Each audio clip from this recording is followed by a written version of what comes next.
శుభమస్తు. ఇంతకుముందు ప్రారంభోపన్యాసం జరిగిపోయింది. అందులో ఆమె గారు సమగ్రంగా అన్ని విషయములు చెప్పారు. అజ్జాడ ఆదిభట్ల నారాయణదాస్ గారు అంటే ఒక్క మాటలో చెప్పాలంటే భారతీయ సంస్కృతి విశ్వవిద్యాలయ స్వరూపం.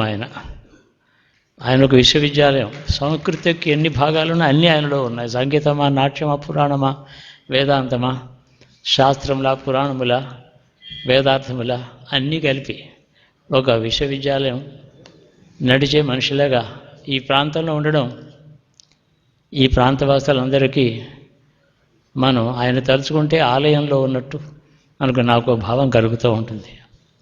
అంతటి మహనీయుడు. మనకి విమర్శలు ఎప్పుడూ ఉంటాయి. అచ్చ తెలుగు నిజ స్వరూపం ఆయన చూపించారు గత శతాబ్దంలో. అప్పుడు ఒక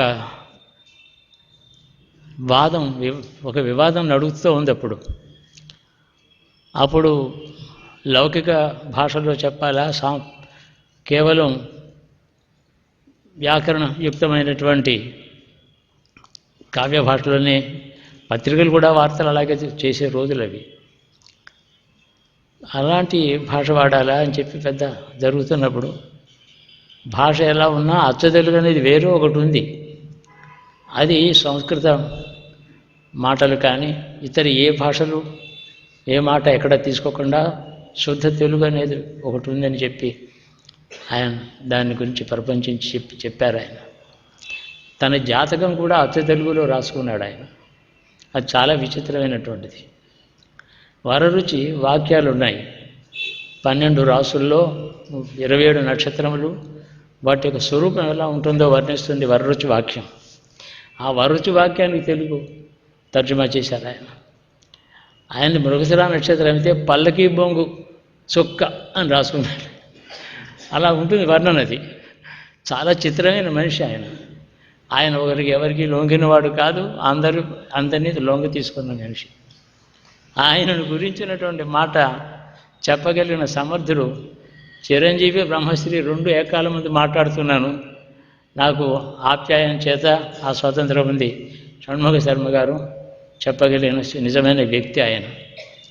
ఏదో ఒక విషయం ఇవాళ తీసుకున్నారు కాబట్టి అంతటి మహనీయుని గురించి చెప్పవలసినటువంటి సమర్థత, బహుముఖ వాంగ్మయ పరిచయం, ముఖస్థంగా అనేక విషయంలో తెలిసిన వ్యక్తి.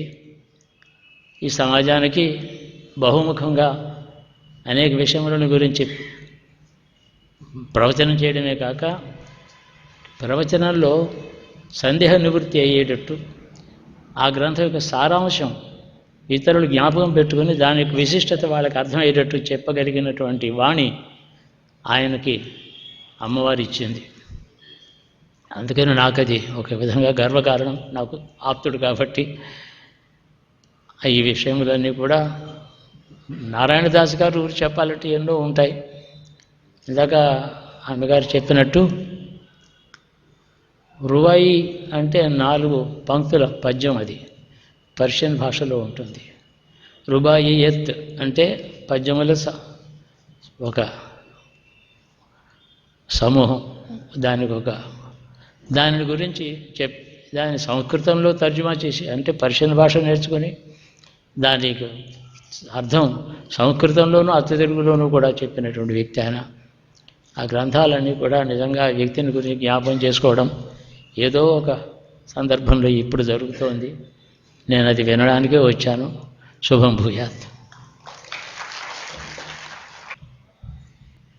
అంతరాయతిమిరోపశాంతయే శాంతపావనమచింత్య వైభవం తం నరం వపుషి కుంజరం ముఖే మన్మహే కిమపి తుందిలం మహః శరణం కరవాణి శర్మదం తే చరణం వాణి చరాచరోపజీవ్యం కరుణామసృణైః కటాక్షపాతైః కురు మాం అంబ కృతార్థసార్థం. సముద్భవాహం. శారదా శారదాంభోజవదనా వదనాంబుజే సర్వదా సర్వదాస్మాకం సన్నిధిః సన్నిధిం క్రియాత్. విమలపటీ కమలకుటీ పుస్తక రుద్రాక్ష శస్తహస్తపుటీ కామాక్షి పక్ష్మలాక్షి కలిత విపంచీ విభాసి వైరించి వాగర్థావివ సంపృక్తౌ వాగర్థ ప్రతిపత్తయే జగతః పితరౌ వందే పార్వతీ పరమేశ్వరౌ. గురవే సర్వలోకానాం భిషజే భవరోగిణాం నిధయే సర్వవిద్యానాం దక్షిణామూర్తయే నమః. సదాశివసమారంభాం వ్యాసశంకరమధ్యమాం అస్మదాచార్యపర్యంతాం వందే గురుపరంపరాం. నమః శివాయ సాంబాయ సగణాయాదిహేతవే రుద్రాయ విష్ణవే తుభ్యం బ్రహ్మణే సూర్యమూర్తయే. నఖముఖముఖరిత వీణానాదరసాస్వాద నవనవోల్లాసం ముఖమంబమోదయతు మాం ముక్తాతాటంకముగ్ధహసితం తే. శివాయ గురవే నమః. శివాయ గురవే నమః. శివాయ గురవే నమః. శ్రీమాత్రే నమః. శ్రీమాత్రే నమః. శ్రీమాత్రే నమః. శ్రీ విష్ణురూపాయ నమః శివాయ. శ్రీ విష్ణురూపాయ నమః శివాయ. శ్రీ విష్ణురూపాయ నమః శివాయ. నమో మహద్భ్యో ఋషిభ్యో గురుభ్యో నమః.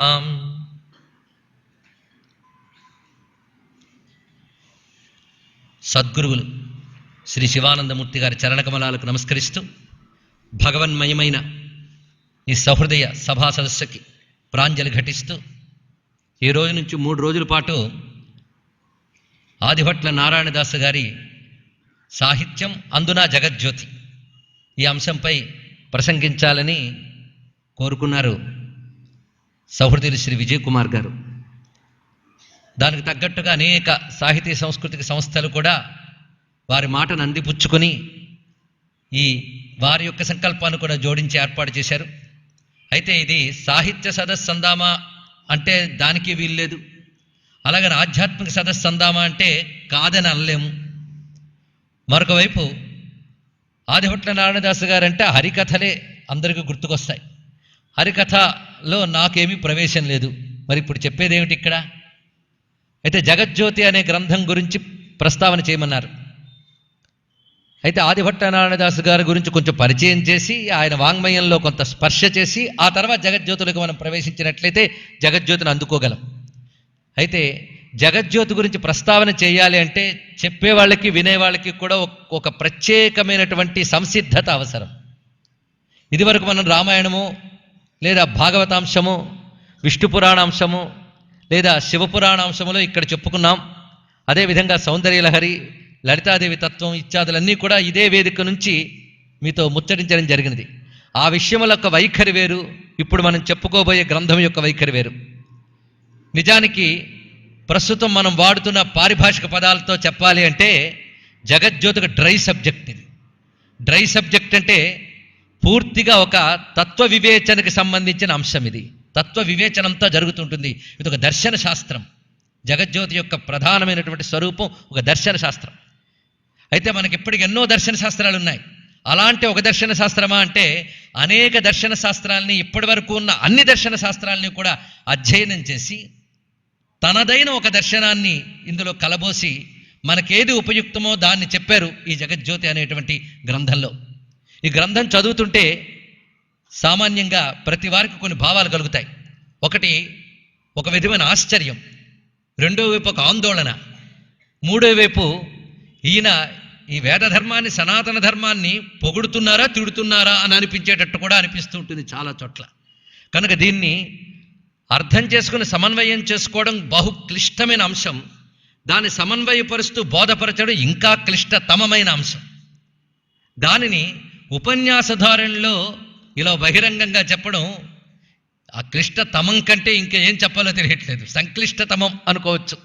ఇలాంటి 3 బహుక్లిష్టాంశములు ఉన్నటువంటి ఒక పరీక్ష నాకు మీకు కూడా, చెప్పడానికి నాకు, వినడానికి మీకు కూడా. అయితే విశాఖవాసులు వేరు. వారి యొక్క విచక్షణ, వివేకము, ఏకాగ్రత, శ్రద్ధ, ఎలాంటి అంశాన్నైనా లోతును అందుకోగలగడం, ఇవన్నీ ఇక్కడ ఉన్నటువంటి సహృదయులకి బాగా లక్షణములుగా ఉన్నాయి కనుక ఇలాంటి చోట కొంత సాహసించడానికి నాకు అవకాశం ఉంది. అయితే నారాయణదాస్ గారి యొక్క వివిధ సాహిత్య ప్రక్రియలపై, వివిధ సభావేదికలపై ప్రసంగించేటువంటి అవకాశం వారి సాహిత్యానికి సంబంధించిన సంస్థలు నాకు ఇప్పటికి చాలా కల్పన చేశాయి. వారి యొక్క వంశానికి చెందినటువంటి వాళ్ళు నా పట్ల ఒక ఆప్తభావాన్ని కలిగి దాసుగారి యొక్క వివిధ సాహిత్యాంశములపై ప్రసంగాలు ఏర్పాటు చేశారు. ఇప్పుడు ఇక్కడ ఒక విలక్షణమైన అంశంపై ప్రసంగించే అవకాశం నాకు లభించింది. అయితే ఆదిభట్ల నారాయణదాసు గారు అనగానే ప్రతి తెలుగువారు ముందు వీరి గురించి తెలుసుకోవలసిన అవసరం ఉంది. ఆ కోణం నుంచి ముందు వద్దాం. ప్రస్తుతం మనకి సాహిత్యము, సంస్కృతి మొదలైన అంశాలపై అభిరుచి, అధ్యయనము, వాటిని పదిలపరుచుకోవాలనే తపన కనుమరుగవుతున్న రోజుల్లో మనం ఉన్నాం. ఇలాంటి సమయాల్లో మన సంస్కృతికి సంబంధించిన ఒక మహాంశము ఆదిభట్ల నారాయణదాసు గారు అనే కోణంలో ముందు ఆలోచించాలి. ముఖ్యంగా సాహిత్య దృష్టితో చూసిన, భాషా దృష్టితో చూసిన ఒక తెలుగువాడిగా మనందరం కూడా ఆదిభట్ల నారాయణదాసు గారిని ప్రాతస్మరణీయులుగా భావించాలి. అయితే కొందరికి ఒక ప్రక్రియలో బాగా ప్రసిద్ధి వస్తుంది. ఆ ప్రసిద్ధి వారికి ఎంత వరమో అంత శాపం కూడా. ఎందుకంటే ఎప్పుడు ఇంకా ఆ కోణంలోనే వాళ్ళని స్థిరపరుస్తాం, ఇంకో కోణంలో చూడం. ఇప్పుడు ఆదిభట్ల నారాయణదాసు గారు అంటే సామాన్యంగా అందరికీ హరికథలే గుర్తుకొస్తాయి. నిజమే, సాధారణంగా కొందరు ఒక ప్రక్రియని ప్రారంభిస్తారు, కొందరు ఒక ప్రక్రియని పండిస్తారు. కానీ ఆ ప్రక్రియని ప్రారంభించి పండించి రెండూ చేసిన మహానుభావులు ఆదిభట్ల నారాయణదాసు గారు. హరికథ అనే ప్రక్రియ ఈయనే ప్రారంభించారని చెప్పుకోవాలి. పైగా తెలుగువారికి మాత్రమే ఒక ప్రత్యేకమైన ప్రక్రియ హరికథ. అందుకు తెలుగువారమైన మనం అందరం కూడా ఒక ప్రత్యేక ప్రక్రియగా దీన్ని గౌరవిస్తున్నాం. దీనికి ప్రారంభకులు, దీన్ని పండించి ఒక వ్యవస్థగా చేసినటువంటి మహాత్ములు ఆదిభట్ల నారాయణదాసు గారు, ఇందులో సందేహం లేదు. అయితే వారి యొక్క బహుముఖీనమైన ప్రతిభ ఈ ఒక్క కోణానికే పరిమితం కాలేదు, విస్తారమై ఉన్నది. అందుకే ఆనాటి మహామహా సాహితీవేత్తలు కూడా బహువిధాలుగా విజ్ఞానాన్ని పరీక్షించి నిర్ణయించగలిగే నిపుణులు కూడా తీర్మానించింది ఏమిటి అంటే ఈయన పుంభావ సరస్వతి అన్నారు. అంటే సరస్వతికి సంబంధించినటువంటి సర్వ విద్యా వైభవములు ఈయన యందు కనిపిస్తూ ఉంటాయి. పుంభావ సరస్వతి అనే మాట ఒక్కొక్కప్పుడు అతిశయోక్తిగా వాడుతూ ఉంటాం. కానీ ఆదిభట్ల నారాయణదాసు గారి దగ్గర ఏ మాట చెప్పినా అతిశయోక్తి కాదు కదా, ఇంకా ఏదే చెప్తే బాగుండు అనిపిస్తుంది. ఆయన యొక్క ప్రతిభని కానీ వాంగ్మయాన్ని కానీ పరిశీలిస్తే అనిపించే మాట ఇది. అలాగే నారాయణదాసు గారు హరికథలు రచించినప్పుడు తన బహుముఖ్యమైన ప్రతిభను చూపించారు. ఇంతే కాకుండా సంగీత పరంగా ఆయన సృష్టించినటువంటి అపూర్వమైన రీతి ఒకటి ఉంది. ఆ రీతి వాగ్గేయకారుల్లో ఆయన్ని ఒక ప్రధాన స్థానంలో కూర్చోబెడుతుంది. కనుక వాగ్గేయకారుడుగా నారాయణదాసు అనే కోణంలో పరిశీలిస్తే అదొక పెద్ద పరిశోధనాంశం. మనకి త్యాగరాజస్వామి వారు మొదలైన వారితో పాటు స్మరించదగిన వాగ్గేయకారులు ఆదిభట్ల నారాయణదాసు గారు. సంగీత కోణంలో మనం పరిశీలించినట్లయితే ఆయన రచించిన హరికథల్లో కానీ ఇతర ప్రక్రియల్లో కానీ రాసిన ప్రత్యేక కీర్తనలు మనం తీసుకుని అందులో ఆయన వాడిన రాగము, ఇతరత్రా చూపించిన సంగీత సౌందర్యాలు, వీటిని పరిశీలిస్తే వాగ్గేయకారుడిగా ఆయన యొక్క మహోన్నతమైన విశేషం కనిపిస్తుంది. మరొక వైపు ఆయన భాషకు చేసిన సేవ, అది చూడాలి. దాని గురించి ప్రత్యేకాంశంగా నేను చెప్తాను. అసలు ఇప్పుడున్నటువంటి తెలుగు భాషకు సంబంధించి అధ్యయనం చేస్తున్న వాళ్ళందరూ కూడా నారాయణదాసు గారి నుంచి స్ఫూర్తి పొంది వారు అందించిన భాషని అధ్యయనం చేసినట్లయితే తెలుగు భాష యొక్క యథార్థ స్వరూపాన్ని మనం తెలుసుకుని పదిలపరచుకోగలిగినటువంటి అవకాశం కూడా ఉన్నది. ఆ విషయకంగా పరిశోధించాల్సిన పరిస్థితి ఉంది ఇప్పుడు సాహిత్యవేత్తలకి. కానీ సాహిత్య రంగం కూడా రాజకీయంతో సమానమైపోయిన కారణంగా మన సాహిత్య సంస్థలు, విశ్వవిద్యాలయాలు ఇవన్నీ కూడా రాజకీయ దుర్గంధం సోకడం కారణంగా సరైన పరిశోధనలు అక్కడ జరగడం లేదు అని ఈ వేదికపై నిర్భయంగా నేను చెప్పగలను. ఒకవేళ జరిగితే మాత్రం భాషాపరంగా నారాయణదాసు గారు చేసినటువంటి కృషి నాణ్యతో దర్శనీయం, అంటే ఇంకెక్కడా కనబడదు. అంత అద్భుతమైన కృషి చేశారు. కానీ ఆ కృషిని అందిపుచ్చుకొని విస్తరింపజేసిన వాళ్ళు మాత్రం లేకపోవడం చేత ఒక విధంగా అంత కృషి కనుమరుగవుతోంది. ఇది ఎవరికి నష్టం? మనకి. ఆయనకేం కాదు, ఆయన పొందవలసింది ఎప్పుడో పొందారు. ఇది భాషాపరంగా ఆయన చేసినటువంటి అద్భుతాలు కొన్నేనా నేను చెప్తాను. అసలు ఒక్కొక్క అంశం మీదే ఒక సప్తాహాలు, నవాన్నాలు జరపవలసినటువంటి విషయములు ఉన్నాయి ఆయన వద్ద. ఇది భాషాపరంగా. ఇంకొక వైపు ఆయన బహుశాస్త్రవేత్త, జ్యోతిష్ శాస్త్రంలోని, ఆయుర్వేదంలో కూడా మహాపండితుడు. వేదవాంగ్మయాన్ని, ఇతర దర్శన శాస్త్రాలను అధ్యయనం చేశాడు. ముఖ్యంగా ఆయన మోక్షగామి, మోక్షం కోసం, సత్యాన్వేషణ కోసం సాధన చేసిన ఒక మహాత్ముడు, గొప్ప సాధకుడు, గొప్ప సిద్ధుడు, రెండూ కూడా. గొప్ప ఉపాసనాపరుడు, బహుమంత్రశాస్త్రవేత్త. అందుకు ఉపాసనా మర్మములు కూడా ఆయన యొక్క వాంగ్మయంలో కనిపిస్తాయి. కేవలం సాహిత్యం అంటే ప్రతిభను చూపించడమో, సంగీతం అంటే ప్రతిభను చూపించి విద్వజ్జనులను అనిపించుకొని మెప్పు పొందడమో కాదు ఆయన యొక్క విశేషం. అదే అయినట్లయితే ఈ రోజున వ్యాసపీఠంపై ఆయన గ్రంథాన్ని పెట్టుకుని నేను కూర్చునేవాడిని కాను. ఆయన కేవల సాహిత్యవేత్త కాదు, సంగీతవేత్త కాదు, అంతకు మించి ఒక తత్వవేత్త. మోక్షం కోసం తప్పించి ఏది సత్యం అనే సత్యాన్వేషణ చేసినటువంటి వాడు. ఈ సత్యాన్వేషణలో ఈ ఆర్షభూమి చేసినంత తపస్సు ఇంకా ఏ దేశంలోని జరగలేదు. ఇది ముందు తెలుసుకోవాలి. సత్యాన్వేషణలో ఈ ఆర్షభూమిలో అనాదిగా జరిగినటువంటి శోధన, సాధన ఇంకెక్కడా జరగలేదు. అందుకే ఇక్కడ తత్వశాస్త్రములు దర్శన శాస్త్రములుగా బహుముఖాలుగా పుట్టాయి, బహుముఖాలుగా విస్తరిల్లాయి. ఇతర దేశాల్లో ఇంకా నాగరికత కన్ను తెరవక ముందు ఇక్కడ అసలు సత్యశోధన అపారంగా జరిగింది. వేదములు మొదలుకుని అనేకములైన దర్శన శాస్త్రములు ఇక్కడ ఉత్పన్నమయ్యాయి. వైదిక దర్శనములు, అవైదిక దర్శనములు ఇత్యాదులు ఎన్నెన్నో విస్తరిల్లాయి. అయితే వీటిలో ఏది ఎక్కువ, ఏది తక్కువ అంటే ఏదో ఒకదానికి అంటుకుపోయి మిగిలినవి తక్కువ అనేటువంటి చాదస్తాన్ని విడిచిపెడితే ప్రతిదానిలోంచి ఒక శోధన, ఒక అన్వేషణ కనిపిస్తుంది. ఆ కోణాన్ని మనం జాగ్రత్తగా పరిశీలిస్తే అవైదిక, వైదిక దర్శనముల్లో కూడా పనికొచ్చే అంశములు ఉంటాయి. ఇవన్నీ ఎవరు తెలుసుకుంటారు? నిజంగా సత్యాన్వేషణ పరుడైన వాడు, నిష్కల్మషమైన హృదయంతో శోధన చేసేవాడు, సాధన చేసేవాడికి పనికొస్తాయి. అలాగ శోధన, సాధన చేసి ఆ అంశములన్నీ తాను ఎలా గ్రహించాడో దానిని అనేక గ్రంథముల్లో చూపించారు. ఒక తత్వవేత్త కేవలం తత్వశాస్త్రం ఒక ప్రత్యేక గ్రంథంలోనే కాకుండా తన అనేక గ్రంథాల్లో విషయాలు చెప్తారు. అదృష్టవశాత్తు మన పూర్వకవులు అందరూ కూడా ఇటువంటి తత్వచింతన కలవారు. లేకపోతే కవిత్వ పాండిత్యం చూపించుకోవడానికి కవిత్వం రచించిన వాళ్ళు మన భారతదేశంలో తక్కువ మందే. పోతన గారు కవిత్వం రాస్తే ఏమన్నారు? శ్రీ కైవల్య పదంబు చేరుటకునే చింతించేదని అన్నారు. వాళ్ళ కవిత్వాన్ని కూడా ఒక యోగంగా తీసుకున్నారు, అంతేగాని ఒక ప్రతిభగా, ఒక కళగా తీసుకోలేదు. భారతదేశంలో సంగీతము, నాట్యము, సాహిత్యము కూడా యోగముగా స్వీకరించబడ్డాయి, యోగ విద్యలుగా స్వీకరించబడ్డాయి. మోక్షానికి పథాలుగా ఇక్కడ వాటిని ఆవిష్కరించుకున్నారు. అందుకు ఒక పోతన, ఒక త్యాగరాజు, ఒక అన్నమయ్య, వీరిని సంగీత సాహిత్య ప్రపంచం ఎంతగా స్వీకరిస్తుందో ఆధ్యాత్మిక జగత్తు కూడా అంతగా తలపై పెట్టుకుంటుంది వాటిని. ఎందువల్ల? ఆ సంగీత, నా సాహిత్యాన్ని వాళ్ళ ఆధ్యాత్మిక సాధనగా ఎంచుకోవడం కారణం చేత. అందుకే విశ్వనాథ సత్యనారాయణ గారు కూడా కవితారూప తపస్సు చేసేదను శ్రీకంఠ అన్నారు. కవిత్వం ఒక తపస్సు, ఆ తపస్సు ద్వారా నేను పరమాత్మను ఆవిష్కరించుకుంటున్నానన్నారు విశ్వనాథ్ గారు. అంతేకాదు తన కల్పవృక్షం గురించి చెప్తాను ఒక మాట అంటారు, ఇది నేను చేసుకున్న సాధన లోకమునకు కావ్యము అన్నారు. ఇది గొప్ప మాట ఆయన చెప్పారు. లోకమునకు అది కావ్యము, అది తనకు ఒక ఆధ్యాత్మిక యోగం. ఆ విధంగా మొత్తం నారాయణదాసు గారి సాహిత్యం అంతా కూడా ఒక యోగమే. ఆ యోగ దర్శనం అంతా కూడా మనకి జగజ్యోతిలో ఒక సంపుటీకరించబడి కనిపిస్తూ ఉంటుంది. ఇది మొత్తంగా ఆయన యొక్క సాహిత్య వ్యక్తిత్వాన్ని నేను ఒక దింగ్మాత్రంగా, ఒక సూచనప్రాయంగా ఇప్పుడు పరామర్శించడం జరిగినది. ఇప్పుడు క్రమంగా మనం ప్రవేశించినట్లయితే నారాయణదాసు గారు ఈ ప్రాంతాలకి చాలా దగ్గర.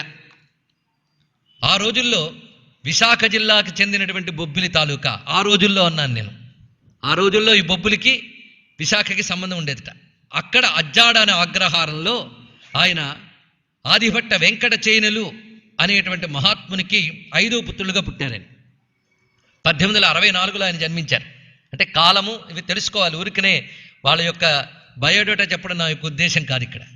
ఈ వెంకట చైన్లు గారు గొప్ప ఉపాసకులు, సూర్యోపాసకులు. తన యొక్క సూర్యోపాసన ఫలితంగానే ఈయన జన్మించారు అనే పేరుతో సూర్యనారాయణ అని పేరు పెట్టుకున్నారు. అందులో ఉన్న నారాయణ అనే నామం ఈయనకి ప్రసిద్ధిగా వచ్చినది, నారాయణదాసు. కానీ ఈయన నిజానికి సూర్యనారాయణదాసు, పైగా సూర్యోపాసకుడు. ఈయన కూడా సూర్యోపాసన పండించుకున్నవారు. సూర్యనారాయణ అని ఒక అత్యద్భుతమైన శతకాన్ని రచించారు. ఇది కేవలం కవిత్వంలాగా ఉండకుండా సూర్యతత్వాన్ని ఆవిష్కరించేటువంటి ఒక ప్రత్యేక గ్రంథం. దానిపైనే ప్రవచించవలసినంత గొప్ప అంశములు ఉన్నాయి ఆ సూర్యనారాయణ శతకంలో. ఈయన అనేక శతక వాంగ్మయం కూడా రచించారండి, హరికథా సాహిత్యమే కాకుండా. ఆ సూర్యనారాయణ శతకంలో చక్కటి భావాలు ఉన్నాయి. అవి కూడా మనం సందర్భం బట్టి స్పర్శ చేద్దాం. ఈ సూర్యనారాయణ గురించి ఎందుకు చెప్తున్నానంటే, ఈ జగజ్యోతి అంటే ఆయన ఉద్దేశంలో సూర్యనారాయణుడే. ఈ గ్రంథం పేరు కూడా జగజ్యోతి. జగత్తుకు జ్యోతి సూర్యుడే. సూర్యుడు అనగానే భారతీయుల దృష్టిలో మండుచున్న అగ్నిగోళము కాదు. భారతీయ దృష్టిలో సూర్యుడంటే త్రయీమయాయ అని కీర్తిస్తాం, అంతే కదా. అందుకు త్రయీమయాయ అంటే వేదమయుడు, అంటే జ్ఞానస్వరూపుడు సూర్యుడు.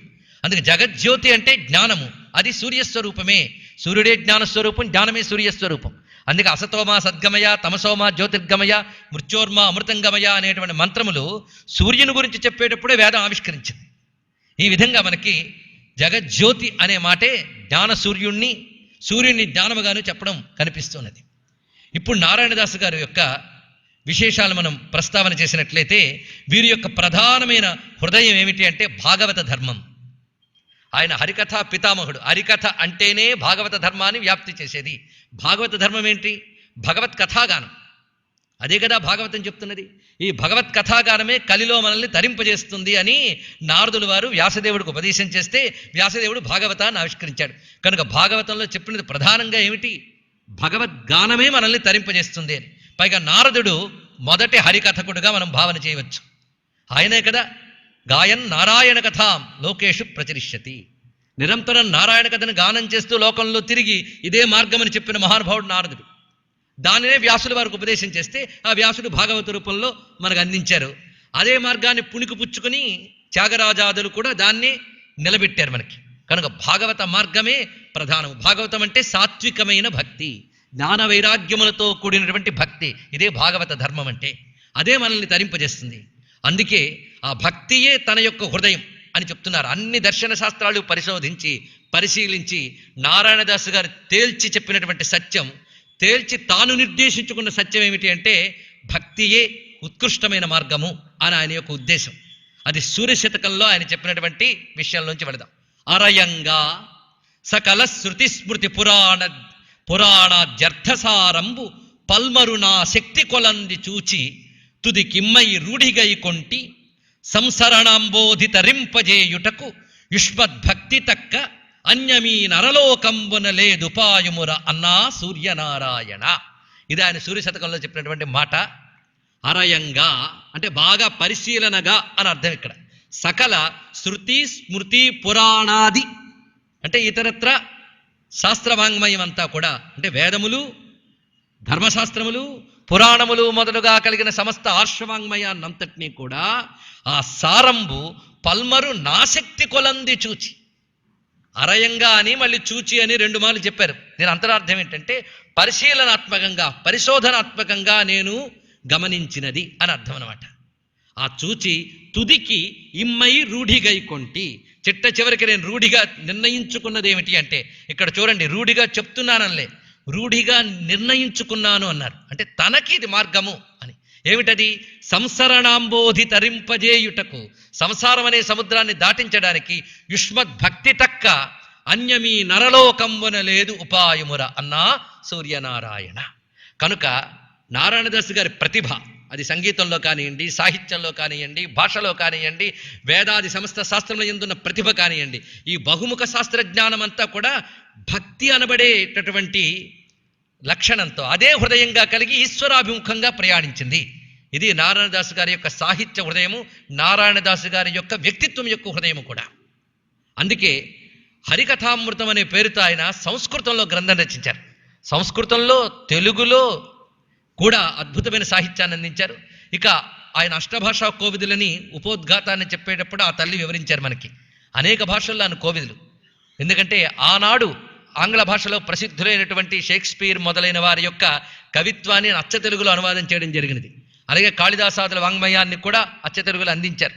ప్రత్యేకించి తాను సంస్కృతంలో ప్రౌఢిమ కలిగినటువంటి రచన ఇచ్చారు. ఏ కాళిదాసో మళ్ళీ పుట్టాడా అనిపించాడంత ప్రౌఢత్వాన్ని సంస్కృత సాహిత్యంలో కూడా చూపించారు ఆయన.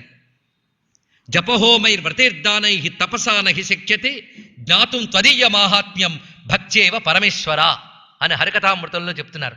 జపహోమాదులన్నిటికంటే కూడా భక్తి ముఖ్యమని, అంటే ఇవన్నీ కూడా భక్తితో జరిగినప్పుడే సార్థకత ఉంటుంది అని ఆయన యొక్క హృదయం.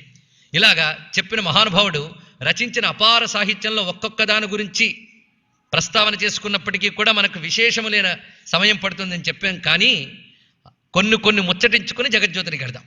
మృత్యుంజయాష్టకం, అందులో ఆయన మృత్యుంజయుడిపై ఒక శతకం కూడా రచించారని, ఒక అష్టకం రచించారని కూడా మనకి లభిస్తున్నాయి. అలాగే ఆయన రచించిన హరికథల్లో కూడా పద్యాలు, కీర్తనలు, శ్లోకాలు, వివిధ శాస్త్రోక్తులు అన్నీ కనిపిస్తూ ఒక హరికథ ద్వారా ఎంతో జ్ఞానాన్ని మనం పొందవచ్చు అనిపించేటట్టుంది. ఇప్పుడు హరికథకులు అందరూ కూడా నారాయణదాసు గారి హరికథల్ని స్వీకరించే వ్యాప్తి చేస్తున్నారు. ఇంకా చెప్పాలంటే కొంత పలచబరిచి కూడా చేస్తున్నారు. లేకపోతే దాన్నే అంత చిక్కగా ఇస్తే అందుకోగలరో లేదో కూడా తెలియదు. ఆయన హరికథని తీసుకుని అంతగా వ్యాప్తి చెందిన వాళ్ళు కొన్ని తొలగించి కొన్ని సవరించి ఈ కాలానుగుణంగా మలుచుకుంటున్నారు. కానీ నారాయణదాసు గారి హరికథలన్నీ కూడా ఒక ఉదాత్తమైన శైలిలో ఉంటాయి. వెకిలైనటువంటి హాస్యాలు కానీ, ప్రజల్ని రంజింపజేయాలనేటువంటి తాపత్రయం కానీ అందులో కనబడదు. హృదయాన్ని చక్కగా ఆవిష్కరించేవాడు ఇలాంటి విన్యాసాలు చేయడండి. తన హృదయాన్ని స్వచ్ఛంగా చెప్తాడు. ఆ స్వచ్ఛంగా చెప్పిన హృదయమే ప్రజల్ని రంజింపజేస్తుంది. అది నారాయణదాసు గారి యొక్క హరికథల ధోరణి. ఆయన హరికథలన్నీ పరిశీలిస్తే ఇదే కనిపిస్తుంది.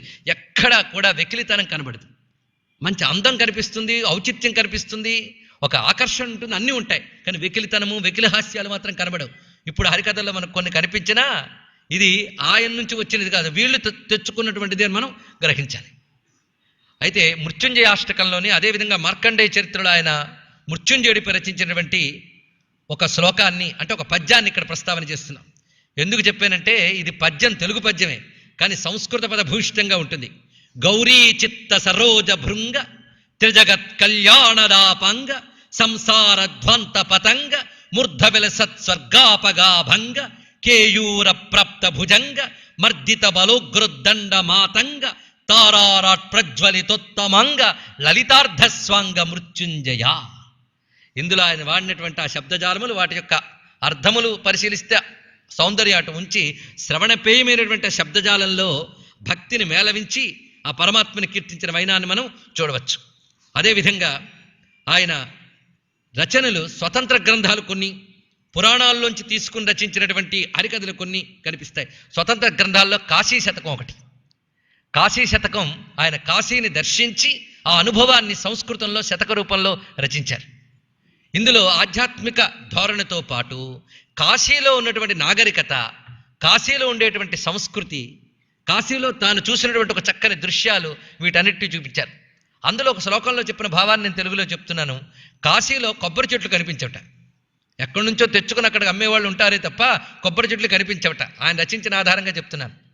ఎందుకంటే కొబ్బరి చెట్టు అనుకుందిట, శివుణ్ణి అభిషేకించడానికి గంగ ఉండగా ఇంకా నేనెందుకు అని అక్కడ కొబ్బరి వెలవలేదు. అంత చక్కగా ఆయన కొన్ని అందమైన భావాల్ని ఆవిష్కరించారు. అందులో భక్తితో పాటు లోక రీతులు కనిపిస్తాయి కాశీ శతకంలో. అదేవిధంగా రామచంద్ర శతకం, రామచంద్రమూర్తిపై ఆయన రచించినటువంటి శతకం సంస్కృతంలో మనకి కనిపిస్తున్నది. అలాగే ముకుంద శతకం, ఇది కూడా సంస్కృత రచన. ఇక సూర్యనారాయణ శతకం, మృత్యుంజయ శివశతకం, సత్యవ్రత శతకము, వేల్పువంద శతకము. ఈ వేల్పువంద శతకము మనస్వామి గురించి రాశారు. మనస్వామి అంటే సింహాచల నృసింహస్వామిపై ఆయన రచించినటువంటి తెలుగు శతకం. ఇక సారంగధర నాటకం, ట్రావెలర్ అనేటువంటి గ్రంథము, బాటసారి, మేలుబంతి, తారకము. ఈ తారకం అనేది సంస్కృత కావ్యం. ఈ సంస్కృత కావ్యాన్ని ఆనాడు జర్మనీలో ఉన్నటువంటి ఒక విశ్వవిద్యాలయంలో ఒక విదేశస్థుడు, సంస్కృత పండితుడు, ఇప్పటికీ ఉన్నారులేండి సంస్కృతం బాగా పండితులైన వాళ్ళు విదేశస్థులు చాలామంది ఉన్నారు. మన దేశంలో సంస్కృతం చదివితే చదవచ్చు, లేకపోతే లేదు. ఈ మధ్యనే డెక్కన్ హెరాల్డ్లో వచ్చినటువంటి వార్త ప్రకారంగా బ్రిటన్లో ఒక స్కూల్లో సంస్కృతం కంపల్సరీ చేశారట. అది తెలుసుకోవాల్సిన గొప్ప విషయం. సాంస్క్రిట్ కాదు, సంస్కృతం. అది ఈ తారకం అనేటువంటి గ్రంథంపై ఆ జర్మన్ దేశస్థుడు సంస్కృత పండితుడు సంస్కృతంలో దాన్ని అభినందిస్తూ రచించారు. అక్కడ వారు కూడా ఈ గ్రంథాన్ని పరిశీలించడం జరిగింది. తారకం అనబడేటువంటి స్వతంత్ర కావ్యం, ఇవి ఎక్కడి నుంచో స్వీకరించింది కాదు. అలాగే నా ఎరుక అనేటువంటిది ఈయన యొక్క ఒక ఆత్మకథ వంటిది. ఇందులో ఆయన ఒక చిన్న మాట చెప్తారు నా ఎరుక గురించి. బ్రతుకులో బాల్యదశయే నిక్కముగా దివ్యదశ అనదగును, యవ్వనము ఉన్మత్త దశ, వార్ధకము పనికి మాలిన ఒంటెత్తు దశ అన్నారు. అది ఆలోచించే వాళ్ళకి పనికొస్తుంది. నీ వాక్యం నేను చదివాను నా ఎరుకలోంచి ఒక చిన్న మాట. మొత్తాన్ని మృత్యుంజయ అష్టకము, ఇక కీర్తన అనే గ్రంథము, అచ్చ తెలుగు పలుకుబడి ఇదొక గ్రంథము. ఇక వేల్పు మాట యొక్క విశేషం ఏమిటి అంటే ఇది ఋగ్వేదంలో ఉన్నటువంటి మంత్రములకి అచ్చ తెలుగులో ఆయన రచించినటువంటి పద్యాలు, మంత్రముల్ని పద్యాలు చేశారు. ఇక అనువాద గ్రంథాలుగా ఆయన చేసినటువంటి రుబాయితు, నవరస తరంగిణి, నూరు గంటి, మ్రొక్కుబడి. ఇక తల్లి విన్కి అంటే అమ్మ యొక్క ప్రశస్తి అని అర్థం. ఈ తెలుగు మాట తల్లి విన్కి అనేటువంటిది. లలితా సహస్రనామాలకి ఆయన అచ్చ తెలుగులో చేసిన వ్యాఖ్యానం, తాత్పర్యం కాదు వ్యాఖ్యానం. ఈ వ్యాఖ్యానాన్ని అచ్చ తెలుగు పద్యాల్లో ఆయన చేశారు. ఇక వెన్నుని వేయి పేర్ల వినకరి, ఇది కూడా తెలుగు మాట అండి. ఈ తెలుగు మాటలో కనుక మనకు అర్థం కావట్లేదు ఇప్పుడు. ఇది విష్ణు సహస్రనామాలకు ఆయన చేసినటువంటి భాష్యం. ఇక శాస్త్ర గ్రంథాలు మనం పరిశీలించినట్లయితే ఆయనవి మన్కి మిన్కు అనేటువంటి ఒక గ్రంథం రచించారు. ఇది కూడా అచ్చ తెలుగులో రచించారు. మన్కి మిన్కు, మనికి అంటే ఆయువు, మినుకు అంటే వెలుగు అని అర్థం. మినుకు అనే మాట వేదానికి సంబంధించిన మాట. వేదానికి మినుకనే అంటారు, అది జ్యోతి గనక. అందుకే ప్రామిన్కులు అనే మాట మనకి ప్రాచీన వాంగ్మయంలో వేదాన్ని ఉద్దేశించి చెప్తారు. అంటే మొదటి మిన్కులు అంటే మొదటి వెలుగు ఏదంటే వేదమే కనుక మన్కి మిన్కు, మనికి అంటే ఆయువు, మినుకు అంటే వేదం. కలపండి ఏమైంది? ఆయుర్వేదం. మన్కి మిన్కు అంటే ఆయుర్వేద గ్రంథం. ఇది వైద్యశాస్త్రం మీద ఒక గ్రంథం రచించారు ఆయన. అందులో ఔషధుల గురించి చెప్తూ ఒక మాట అన్నారు. ఉదాహరణకు చెప్తున్నాను. అగ్ని సోమాత్మకం జగత్ అని ఒక వేద సూత్రం మనకు కనబడుతుంది. దాన్ని ఆగమశాస్త్రం చాలా విస్తారంగా చూపిస్తున్నది. సృష్టి అంతా అగ్ని సోమాత్మకము అన్నారు. అగ్ని అంటే అది కాంతి, వేడి వీటిగా వస్తుంది అగ్ని. ఇక సోమము అంటే వర్షము, చల్లదనము మొదలైనవని సోమలక్షణములు. ఈ రెండే ప్రపంచంలో ఉన్నా, అంతకు మించి మరేమీ లేదు. ఈ రెండిటి యొక్క కలయికే జగత్తు. ఈ రెండిటి యొక్క కలయిక వల్లనే వాయు పదార్థాలు, ద్రవ పదార్థాలు, ఘన పదార్థాలు ఏర్పడుతూ ఉంటాయి. కనుక విశ్వమంతా కూడా ఈ రెండిటి యొక్క తత్వములే. చిట్ట చివరికి మనలో ఉన్నటువంటి ప్రాణశక్తి మొదలైనవన్నీ కూడా అగ్ని సోమాత్మకం. ఈ అగ్ని సోమములే శివశక్తులను కూడా మనం భావన చేస్తాం. దీన్ని ఆధారం చేసుకునే ఆయుర్వేద గ్రంథంలో కూడా ఔషధులన్నీ కూడా అగ్ని సోమాత్మకములని విషయం చెప్పారు. దీనికి తెలుగులో ఆయన అన్న మాట ఏమిటంటే పొడి తడి అని మాట వేశారండి. ఇక్కడ పొడి తడి అని మాట వేశారు. మనం మాట్లాడే పలుకులే, కానీ పొడి తడి అనడంలో పొడి డ్రై, ఇది అగ్ని యొక్క లక్షణం చేత ఏర్పడుతున్నది. తడి అనేది సోమ యొక్క లక్షణం చేత. కనుక ఔషధుల్లో కూడా ఈ రెండిటి యొక్క మేళనంతోనే కొన్ని పొడిగా తీసుకోవాలి, కొన్ని తడిగా తీసుకోవాలంటూ ఆయుర్వేదానికి సంబంధించిన కొన్ని అంశములు చెప్పారు. అంతేకాదు వేద మంత్రముల్లో అనేక మంత్రములకి వైద్య శాస్త్రపరమైన అర్థాన్ని ఆవిష్కరించారు. దీన్ని బట్టి ఈయన ఒక ఋషి వంటి వాడు అని కూడా అనవచ్చు. ఇందులో ఏం సందేహం లేదు. సాధారణంగా ఒకరి గురించి పట్టుకుంటే అతిశయోక్తులు చెప్పడం ఉంటుంది, కానీ ఇక్కడ ఒక్క అతిశయోక్తి చెప్పకుండా ఉండడానికే నా వంతు ప్రయత్నం నేను చేస్తాను. ఆయన ఇచ్చిన వ్యాఖ్యానాలు తర్వాత 3 రోజుల్లో మీకు తెలుస్తాయి. జగజ్యోతిలోనే కొన్ని వేద మంత్రములకి ఆయన ఆయుర్వేద పరంగా ఒక అద్భుతమైన దృష్టిని చూపించారు. ఎందుకంటే ఆయుర్వేదం కూడా వేదానికి ఉపవేదమే, అవును కదా. గాంధర్వ వేదం కూడా వేదానికి ఉపవేదమే. నాట్యవేదం కూడా వేదం నుంచి స్వీకరించారన్నారు. ఈ మాట విని పాశ్చాత్యులు ఏమన్నారంటే ఈ హిందువులకు పని పాటలేదు, ఏదైనా వేదం నుంచి వచ్చింది అంటూ ఉంటారు అని. ఆఖరికి వాళ్ళు తెచ్చుకున్న మత గ్రంథానికి కూడా వేదం అనే పేరు పెట్టుకుని ఇక్కడ చలామణి చేయించేద్దాం అనుకున్నారు. కానీ చల్లదు. ఇక్కడ మన వాళ్ళు అన్నారంటే ఒక అర్థం ఉంది. నాట్యం వేదం నుంచి తీసుకున్నామని భరతుడు చెప్పాడు, దాన్ని వీళ్ళు వెక్కిరించారు. కానీ అనేక మంది నాట్యశాస్త్రవేత్తలు వేదం నుంచి నాట్యం అలా వచ్చిందో రుజువు చేశారు ఇటీవల కాలంలో. అదేవిధంగా ఆయుర్వేదం కూడా వేదం నుంచే ఏ విధంగా వచ్చిందో విస్తారంగా మనకు కనిపిస్తున్నది. అందుకు వేదోఖిల ధర్మమూలం అనే మాటను మనం అంగీకరించక తప్పదు. ఇక సీమ పల్కు వహి అనేది అసలైన తెలుగు మాటల నిఘంటువు అండి. అంటే ఆయన భాషకు చేసిన ఒక ప్రత్యేకమైన సేవ చూడండి. ఆయన హరికథా వాంగ్మయ సృష్టి ఒకవైపు ఉన్నది, శాస్త్ర విజ్ఞానం మరొక వైపు ఉన్నది. ఇంకొక వైపు ముఖ్యంగా తెలుసుకోవాల్సింది భాష విషయంలో తాను ప్రయోగించడమే కాకుండా, తాను లక్ష్య గ్రంథాలు రచించడమే కాకుండా లక్షణ గ్రంథం కూడా రచించాడు. అసలైన తెలుగుని అచ్చ తెలుగు అనట్లేదు. ఎందుకు అనట్లేదు తర్వాత చెప్తాను. అసలైన తెలుగు మాటలు ఒక నిఘంటువు రాశాడు ఆయన, సీమ పల్కు వహి అని. ఇక ఇప్పుడు జగజ్యోతి శాస్త్ర గ్రంథం, తర్క సంగ్రహము అనే శాస్త్ర గ్రంథం రచించారు. వ్యాకరణ సంగ్రహము, పురుషార్థ సాధనము, చాతుర్వర్గ్య సాధనము. అదేవిధంగా సంగీత శాస్త్ర గ్రంథం దశవిధ రాగ నవతి కుసుమ మంజరి, ఇది సంగీత శాస్త్ర గ్రంథం. దీన్ని బట్టి ఆ మహానుభావుడి యొక్క ప్రతిభని మీరు ఊహించుకోవచ్చు. మొత్తంగా ఆయన ఒకసారి ఆవిష్కరిస్తేనే నేను తర్వాత జగజ్యోతి చెప్పడం సులభం అవుతుంది కనుక ఈ విషయాన్ని ప్రస్తావించడం జరిగినది. ఇక ఆయన ఈ తెలుగులో రచించినటువంటి పద్యాల్లో వేల్పు వంద శతకంలో ఒక్కటి చెప్తాను. ఎందుకంటే మనస్వామి అన్నాం కదా, ఎవరైనా సింహాచల నరసింహస్వామి, ఆయన శేష పద్యాల్లో రచించారు ఈ శతకాన్ని. దీనికి మకుటంగా పెట్టుకున్నది ఏంటంటే రెంట త్రాగుడు తిండు మెట్టంటు వేల్ప, రెంట త్రాగుడు తిండి మెట్టంటు వేల్ప, ఇదండి సంబోధన. ఇదంతా తెలుగే. రెంట త్రాగుడు అంటే రెండిటితో తాగేదిట, అంటే ఏది ఏనుగు అని అర్థం. దివరదము అని ఏనుగుకి సంస్కృతంలో అంటారు, అది తీసుకున్నారు ఈయన. ఆ రెంట త్రాగుడు అంటే తన యొక్క తొండానికి 2 రంధ్రములు ఉంటాయి, ఆ 2 రంధ్రాలతో తీసుకుని నోట్లోకి పుచ్చుకుంటుంది అది. అందుకే రెంట త్రాగుడు అంటే సింహం, ఏనుగు. దానిని తిండి అంటే దానిని సంహరించేటటువంటి శక్తి కలిగినది ఏది, సింహం. అందుకే రెంట త్రాగుడు తిండి అంటే సింహము. మెట్టు అంటే కొండ కనుక సింహపు మెట్టు అంటే సింహాద్రి అనమాట. దానిని అంటిన వేల్ప అంటే సింహాచల నరసింహస్వామి అని చెప్పడం అనమాట. చూసారా, ఏం నేరుగా చెప్తే అయిపోయింది కదా. నేరుగా చెప్తే మీరు చప్పట్లు కొట్టేవారా? తిప్పి చెప్పినప్పుడు అందం ఉంటుందండి కవిత్వం. అందుకే పరోక్ష ప్రియవ దేవా అనే దానికి ఇలా కూడా మనం భావించవచ్చు.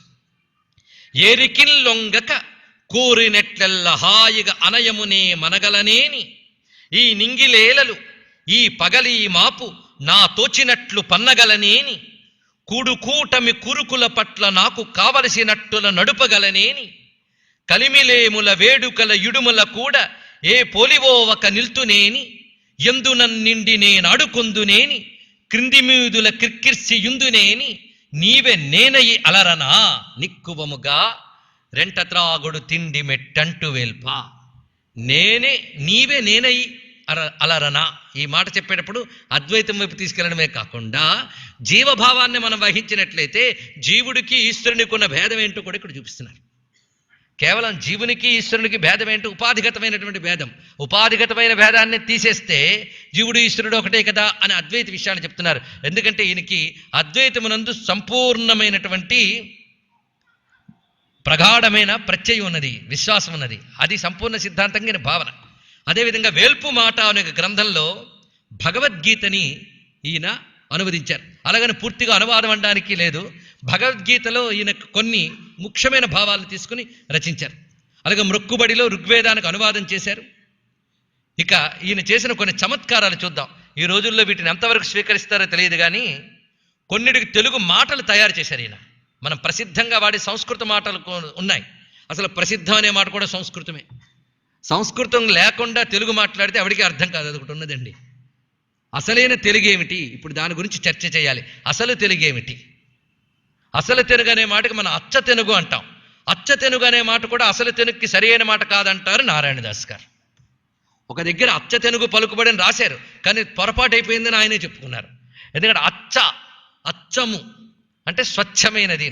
అచ్చ అనే సంస్కృతం నుంచే అచ్చ అని తెలుగు పుట్టింది కనుక అచ్చ కూడా అచ్చంగా తెలుగు కాదు, తెలిసింది కదా. అచ్చ అనే సంస్కృతంలోంచి వచ్చింది కనుక తెలుగులో 2 రకాలు ఉన్నాయి. అసలు సంస్కృతంతో సంబంధం లేని తెలుగు ఒకటి ఉన్నది. ఆ తెలుగు ఏమిటో మనం తెలియని పరిస్థితిలో ఉన్నాం.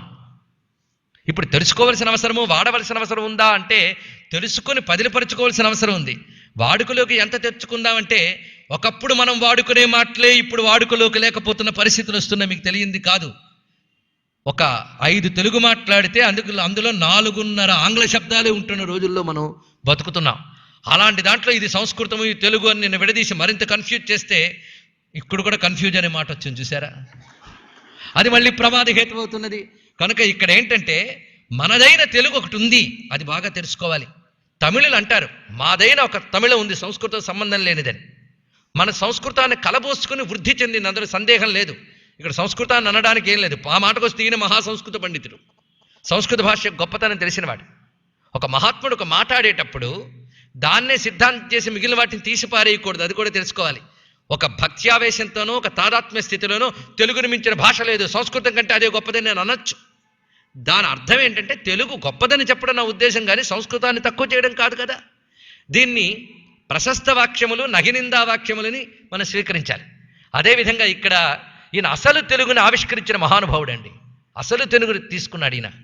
అందుకే అచ్చ తెలుగు అనే మాట ఈయన వాడలేదు. అచ్చ అనేది కూడా మన సంస్కృతం నుంచి వచ్చింది.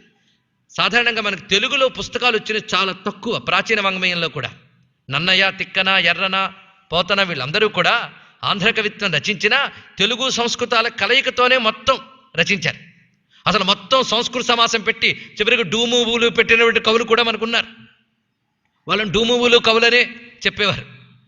సందర్భం బట్టి చెప్తారు. వాటిని కూడా మనం తెలుగు కవిత్వంగా స్వీకరించాం. అది మన సంస్కారము, అది గొప్ప విశేషం కూడా. దాన్ని తీయడానికి లేదు.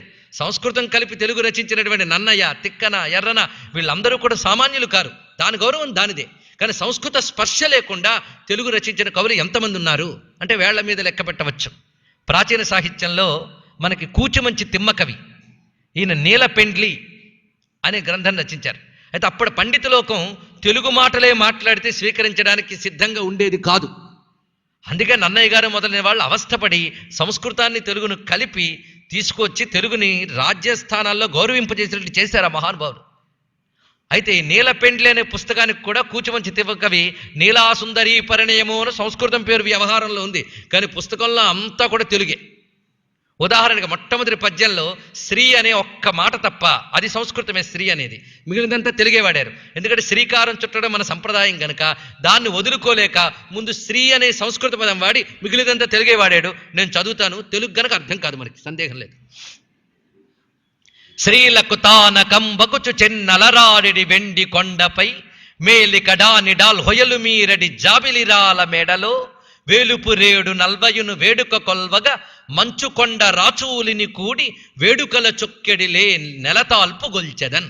ఇది మొట్టమొదటిగా ఆయన రచించినది. ఇందులో ఎవరిని స్తుతిస్తున్నాడండి? శివుణ్ణి. లే నెలతాల్పు గొల్చెదన్.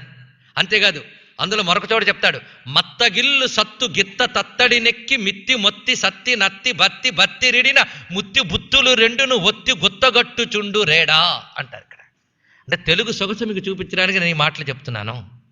మత్తగిల్లు సత్తు గిత్త తత్తడి నెక్కి, ఇందులో కొన్ని పదాలు అర్థం ఏంటంటే, గిత్త అంటే ఎద్దు, మత్తగిల్లు మదించినటువంటి సత్తువు కలిగిన గిత్తనే తత్తడిగా, తత్తడి అంటే గుర్రం, గిత్తనే తత్తడిగా చేసుకున్నాడంటే ఎద్దునే గుర్రముగా అంటే వాహనంగా చేసుకుని అనమాట.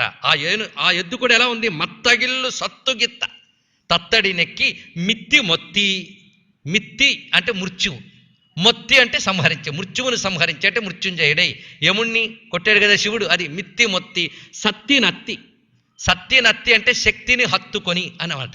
శక్తిని హత్తుకొని అనడానికి సత్తి నత్తి అన్నారు. సత్తి నత్తి బత్తి బత్తిరిడిన అంటే భక్తితో పత్రి ఇస్తే అని అర్థం అనమాట. బత్తి బత్తిరిడిన ముత్తి బుత్తులు రెండును ఒత్తి గుత్తగట్టుచుండు రేడు అన్నాడు ఆయన. భక్తితో పత్రిస్తే ముక్తిని భుక్తిని కూడా గుత్తగట్టి ఇస్తాడయ్యా అని ఇందులో చెప్పారు.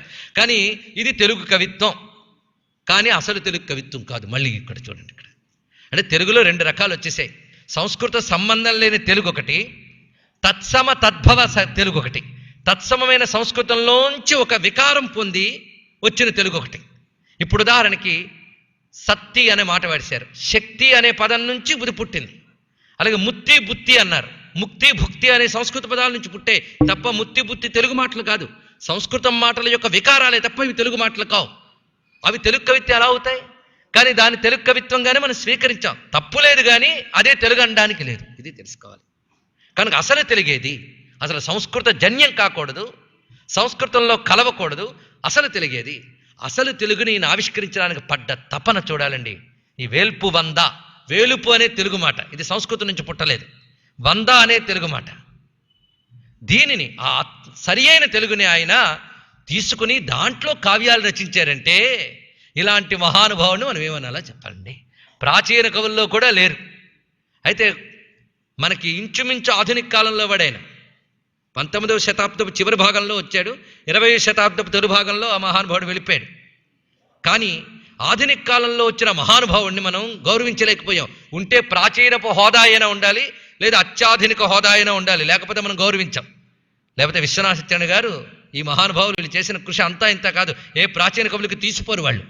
ఈయన చేసిన తెలుగు భాషకు చేసిన అద్భుతమైన దాని ఒక్కదాన్ని పరిశోధించాలండి. దానికోసమనే ఈయన మనం ముందు మనస్సులో గౌరవించాలి. ఈ తెలుగుకి ఆయన ఏం పేరు పెట్టారు తెలుసా? నాటు తెలుగు అని పేరు పెట్టాడు. నాటు తెలుగు, చక్కటి మాట వేశారు. ఇది మొత్తం భాషలోనే పదిలంగా దాచుకోవాల్సిన మాట, నాటు తెలుగు. ఇప్పటికి కూడా నాటు వైద్యం అనే మాట వింటూ ఉంటాం మనం. నాటు వైద్యం అంటే మోటు వైద్యం అనడానికి బదులుగా వాడుతూ ఉంటాం. కానీ మోటు వైద్యం వేరు, నాటు వైద్యం వేరు. నాడు అంటే స్వదేశీ అని అర్థం, నాటు తెలుగు అంటే మనదైనటువంటి తెలుగు అని అర్థం. మన దేశీయమైన, కనుక దేశీయమనే అనే మాటకి నాటు అనే మాట సరిపోతుంది. అందుకు నాడు, నాటు అని. కనుక నాటు తెలుగు అంటే దేశీయమైన తెలుగు, అసలైన తెలుగు ఏదో ఆయన ఆవిష్కరించారు. ఈ కోణంతో సాహిత్యవేత్తలు పరిశోధించారు. ప్రస్తుతాంశం నాది అది కాదు కనుక నేను ఎక్కువ దాని జోలికి వెళ్ళడం లేదు. కానీ ఆయన యొక్క పరిధానం, కంట్రిబ్యూషన్ ఏమిటో చెప్పడానికి నేను ఈ ప్రస్తావన కూడా తీసుకొస్తున్నాను. ఆయన చేసిన వాటిలో చంపకమాల, ఉత్పలమాల, మత్తకోకిల, శార్దూల విక్రీడితము, మత్తేభ విక్రీడితము, కందము, ఈ మాటలు ఛందస్సుల పేర్లు కదా, వృత్తముల పేర్లు. ఇవి సంస్కృత వృత్తములు, తెలుగులో వాడేటప్పుడు ఆ పేర్లే వాడుకున్నాం, ఉత్పలమాల, చంపకమాల. కానీ ఆయనకి తెలుగు ఎలా చేశారో చూడండి. ఉత్పలమాల, కలువ దండ అంటే ఈయన కొన్ని పారిభాషిక పదాలను ఏర్పాటు చేసిన, టెర్మినాలజీని కూడా తయారు చేయాలి ఈయన తాపత్రయం. అది ఎంతవరకు మనం నిలుపుకున్నామా, ఎంతవరకు అది ప్రామాణికంగా స్వీకరించామా పక్కన పెడదాం. ముందు ఆయన పడిన తపస్సును ముందు మనం గౌరవించాలి. అలాగే ఉత్పలమాల అన్నదానికి కలువ దండ అని పేరు పెట్టారు. చంపకమాల, తుమ్మెద కంటు, మత్త కోకిల, గండు కెంపు కంటి. మత్త కోకిల, గండు కెంపు కంటి. శార్దూల విక్రీడితము, బెబ్బులి చెరలాట. ఆయన ఇచ్చినటువంటి తెలుగు మాట బెబ్బులి చెరలాట. ఆ విక్రీడితం అనే మాటకి చెరలాట అనే అందమైన తెలుగు మాట అక్కడ పెట్టారు చూడండి.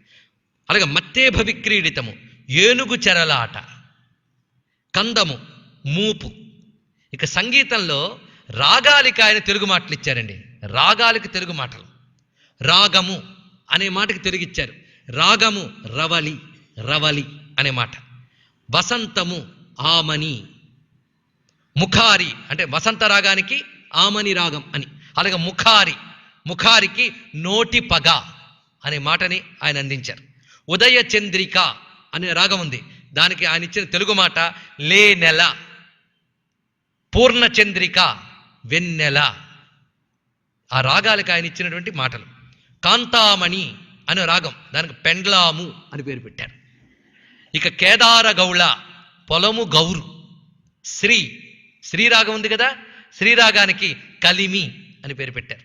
దర్బార్ రాగం ఉంది, దర్బారు దొరకొలువు. జంఝోటి, చెంజోటి అని పెట్టారు. ఇక జ్యోతిషంలో ఆయన చేసినటువంటి విశేషాలు రోజులు ఉన్నాయి మనకి. ఏమిటి? రవివారం, సోమవారం. ఇవి నిజానికి ఎవరు మాట్లాడండి? తెలుగువా ఇవి? వారం కూడా మనది కాదు నిజానికి. వారం అనేది కూడా సంస్కృతమే. దీన్ని బట్టి చూడండి, సంస్కృతాన్ని తీసేస్తే మనమే ఉండమన్న విషయం ఇక్కడ తెలుస్తుంది. మన బ్రతుకంతా సంస్కృతంతో ముడిపడిపోయింది. సంస్కృతం రాదంటే ఎలాగా? అందుకు సంస్కృతం భారతదేశ భాషే కాదు, భారతీయుల ఆత్మభాష సంస్కృతం. ఇది తెలుసుకోవాలి. వారి జీవనంలో సంస్కృతం అలా కలిసిపోయింది. లేకపోతే ఎవరు వాడినా ఆదివారం, సోమవారం, మంగళవారం, వారం అనే పదమే సంస్కృతంలోది. దానికి తెలుగు ఇచ్చే ప్రయత్నం చేశారు చూడండి. రవివారము, దీనికి నాటు తెలుగులో ప్రొద్దువంతు, ప్రొద్దువంతు. సోమవారము నెలవంతు, మంగళవారము పొరిపట్టివంతు, బుధవారము పెద్దవంతు, బృహస్పతివారం అంటే గురువారం బేస్తవంతు, శుక్రవారము చుక్కవంతు, శనివారము శనివంతు. ఇవి 7 రోజులు కానిచ్చినటువంటి పేర్లు. అయితే ఇవి చూసి ఇప్పుడు ఎవరు వాడతారండి అని మీరు అనొచ్చు. వాడచ్చు, వాడకపోవచ్చు. ఆయన దానికి కల్పించినటువంటి ఆ విషయములు ఏదో తయారు చేద్దామని కాకుండా చాలా చక్కగా సమంజసంగా చేశాడు ఆ పని. అయితే ఇప్పటికీ ఆదివారం, సోమవారం వాడకుండా రోజుల పేర్లు వాడేవాళ్ళు ఉన్నారా అని మీరు అడగచ్చు. తమిళనాడులో ఉన్నారు, వాళ్ళు వాడతారు. సెవ్వాయి కళం, శని కళం అని వాడుతూ ఉంటారు వాళ్ళు. కళం అంటారు, మన వంతు అనేదాన్ని కళం అని వాడతారు వాళ్ళు. అంటే ఉన్నారు. మనం అది చేసుకోలేకపోయాం. తప్పని నేను అన్ను కానీ చేసుకునే అవకాశం ఉన్న భాష తెలుగు భాష అని తెలుసుకోవడానికైనా ఇది మనం కొన్ని మాసముల గురించి ఆయన తెలుగు ఎలా చేశారో చూడండి. ఇప్పుడు ఉగాది రాబోతోంది కదా, అప్పుడైనా కొందరైనా అప్పుడప్పుడైనా వీటిని అనుకుంటూ ఉంటే బాగుంటుందేమోనని చైత్రమాసం మరి ఇంత ఆయన కష్టపడ్డప్పుడు మన పరిశోధకులు వదిలేసినప్పుడు మనమైనా ఒక్కసారి వింటే పోలే, గుర్తుపెట్టుకోపోయినా పర్వాలేదు కానీ విందాం. చైత్రమాసము, దీనికి ఆయన పెట్టిన పేరు ముత్యపు రిక్క నెల. ముత్యపు రిక్క నెల.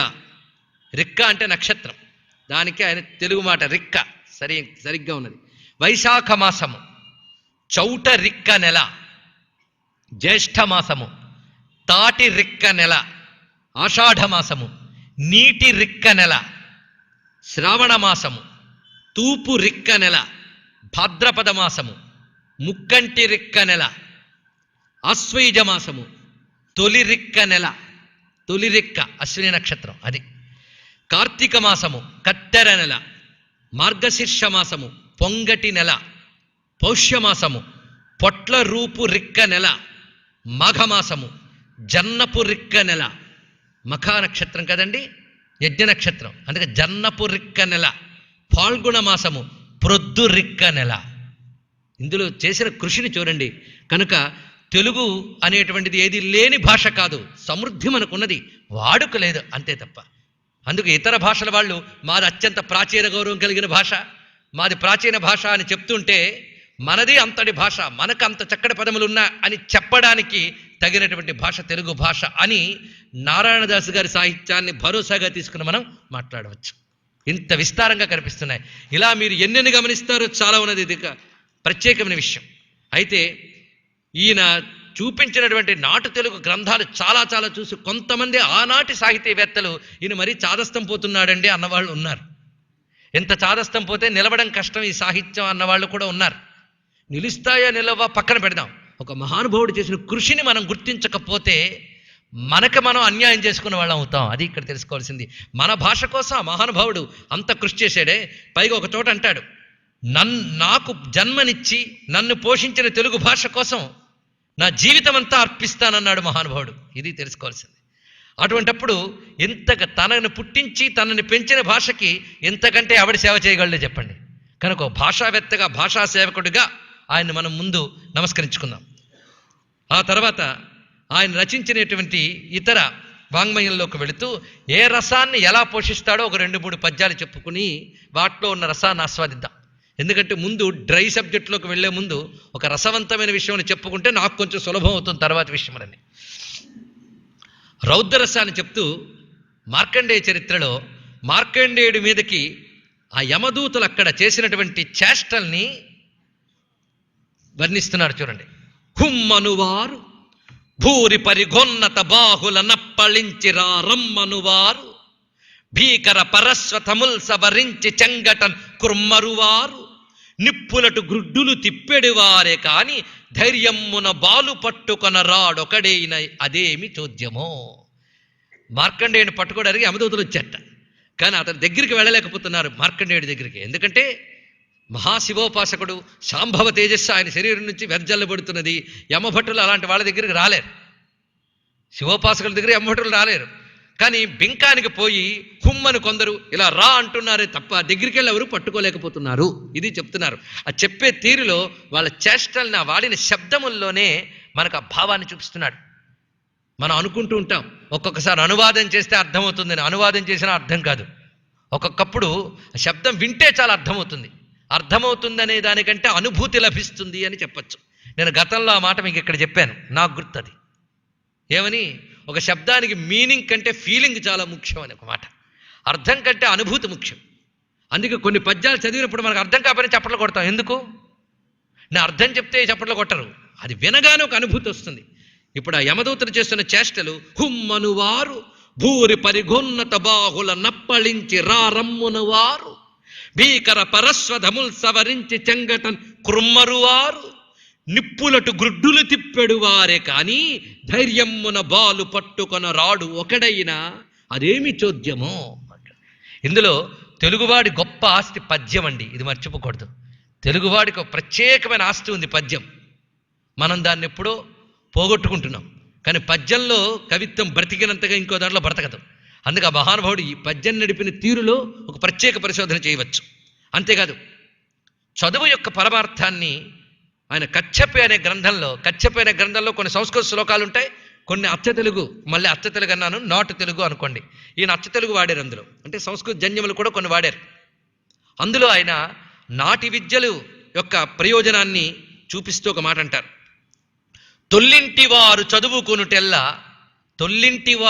చదువుకొనుటెల్లా తోడివారలకు పెంద్రోవ చూపుటకు. ఆ రోజుల్లో వాళ్ళు చదువుకున్నారంటే తమతో ఉన్న వాళ్ళకి సన్మార్గం చూపించడానికే వాళ్ళ చదువు యొక్క ప్రయోజనాన్ని చెప్తున్నారు ఇక్కడ. ఎందుకంటే ఒకప్పుడు విద్య కోసం బ్రతికేవారు, ఇప్పుడు బ్రతకడం కోసం విద్యలు అనుకుంటున్నారు. ఇలాంటి పరిస్థితుల్లో మనం ఉన్నాం. విద్య కోసం బ్రతకడం ఆనాటి జీవన విధానం, బ్రతకడం కోసం విద్య ఈనాటి జీవన విధానం. అందువల్లే ఆ రోజుల్లో విద్యల కోసం అన్నీ త్యజించి అడవుల్లో ఉంటూ తపస్సులు చేస్తూ అంత ఉన్నారు ఎందుకయ్యా అనేది మనకి ఇప్పుడు అర్థం కాదు. ఎందుకంటే బ్రతకడం కోసం విద్యలు అనుకునే ధోరణిలో పడిపోయిన జాతికి విద్యల్ని బ్రతికించుకోవడం ఎలా తెలుస్తుందండి? అందుకే అనేక విద్యలు మనకు అంతరించిపోయాయి. ఆ విషయాన్ని నేను చెప్పేటప్పుడు తొల్లింటివారు చదువుకొనుటెల్లా తోడివారలకు పెంద్రోవ చూపుటకు. అంతేకాదు మళ్ళీ పుట్టెడి తెవుల్ మాన్పించు మంచి మందిచ్చి నిచ్చలున్ బ్రతికించు కొరకు. ఈ మాట ఎవరు రాయగలరు అంటే భారతదేశంలో పుట్టిన మహాకవి మాత్రమే రాయగలిగిన పద్యం ఇది, ఇంకెవరు రాయలేరు. ఎందుకంటే మొదటి మాట వదిలేద్దాం, ఏమిటి? తోడివారలకు పెంద్రోవ చూపుటకు. తర్వాత మాట చూడండి, మళ్ళీ పుట్టెడి తెవుల్ మాన్పించి అంటే అర్థం ఏంటి? ఇందులో అర్థం కానిది ఏం లేదు, తెలుగు మాట కదా. మళ్ళీ పుట్టెడి తెగులు మాన్పించి, మళ్ళీ పుట్టే తెగులంటే మళ్ళీ జన్మించేటటువంటి రోగము అన్నారు. అంటే మళ్ళీ జనన మరణ పరంపరల్లో పడకుండా ఉండడానికే అసలైన విద్య. కనుక విద్య యొక్క పరమ ప్రయోజనం ఏమిటి? మళ్ళీ సంసార బంధంలో చిక్కుకోకుండా ఈ జన్మలోని ముక్తిని పొందడానికి పనికొచ్చేది విద్య. అంతే కదండి. విద్య యొక్క పరమ ప్రయోజనం ఆర్షధర్మంలో ఏమిటి? ఆర్షధర్మంలో విద్య యొక్క పరమ ప్రయోజనం ముక్తి. అంతేకాదు జీవితం ఎలా ఉండాలి అది కూడా చెప్తున్నాడు. ముక్తి అంటే తర్వాత అంటే మళ్ళీ పుట్టెడి తెగులు మాన్పించు మంచి మందిచ్చి నిచ్చలును బ్రతికించు కొరకు. ఇదేం మాట అండి? నిచ్చలును బ్రతికించు కొరకు, నిత్యము బ్రతికించడానికట.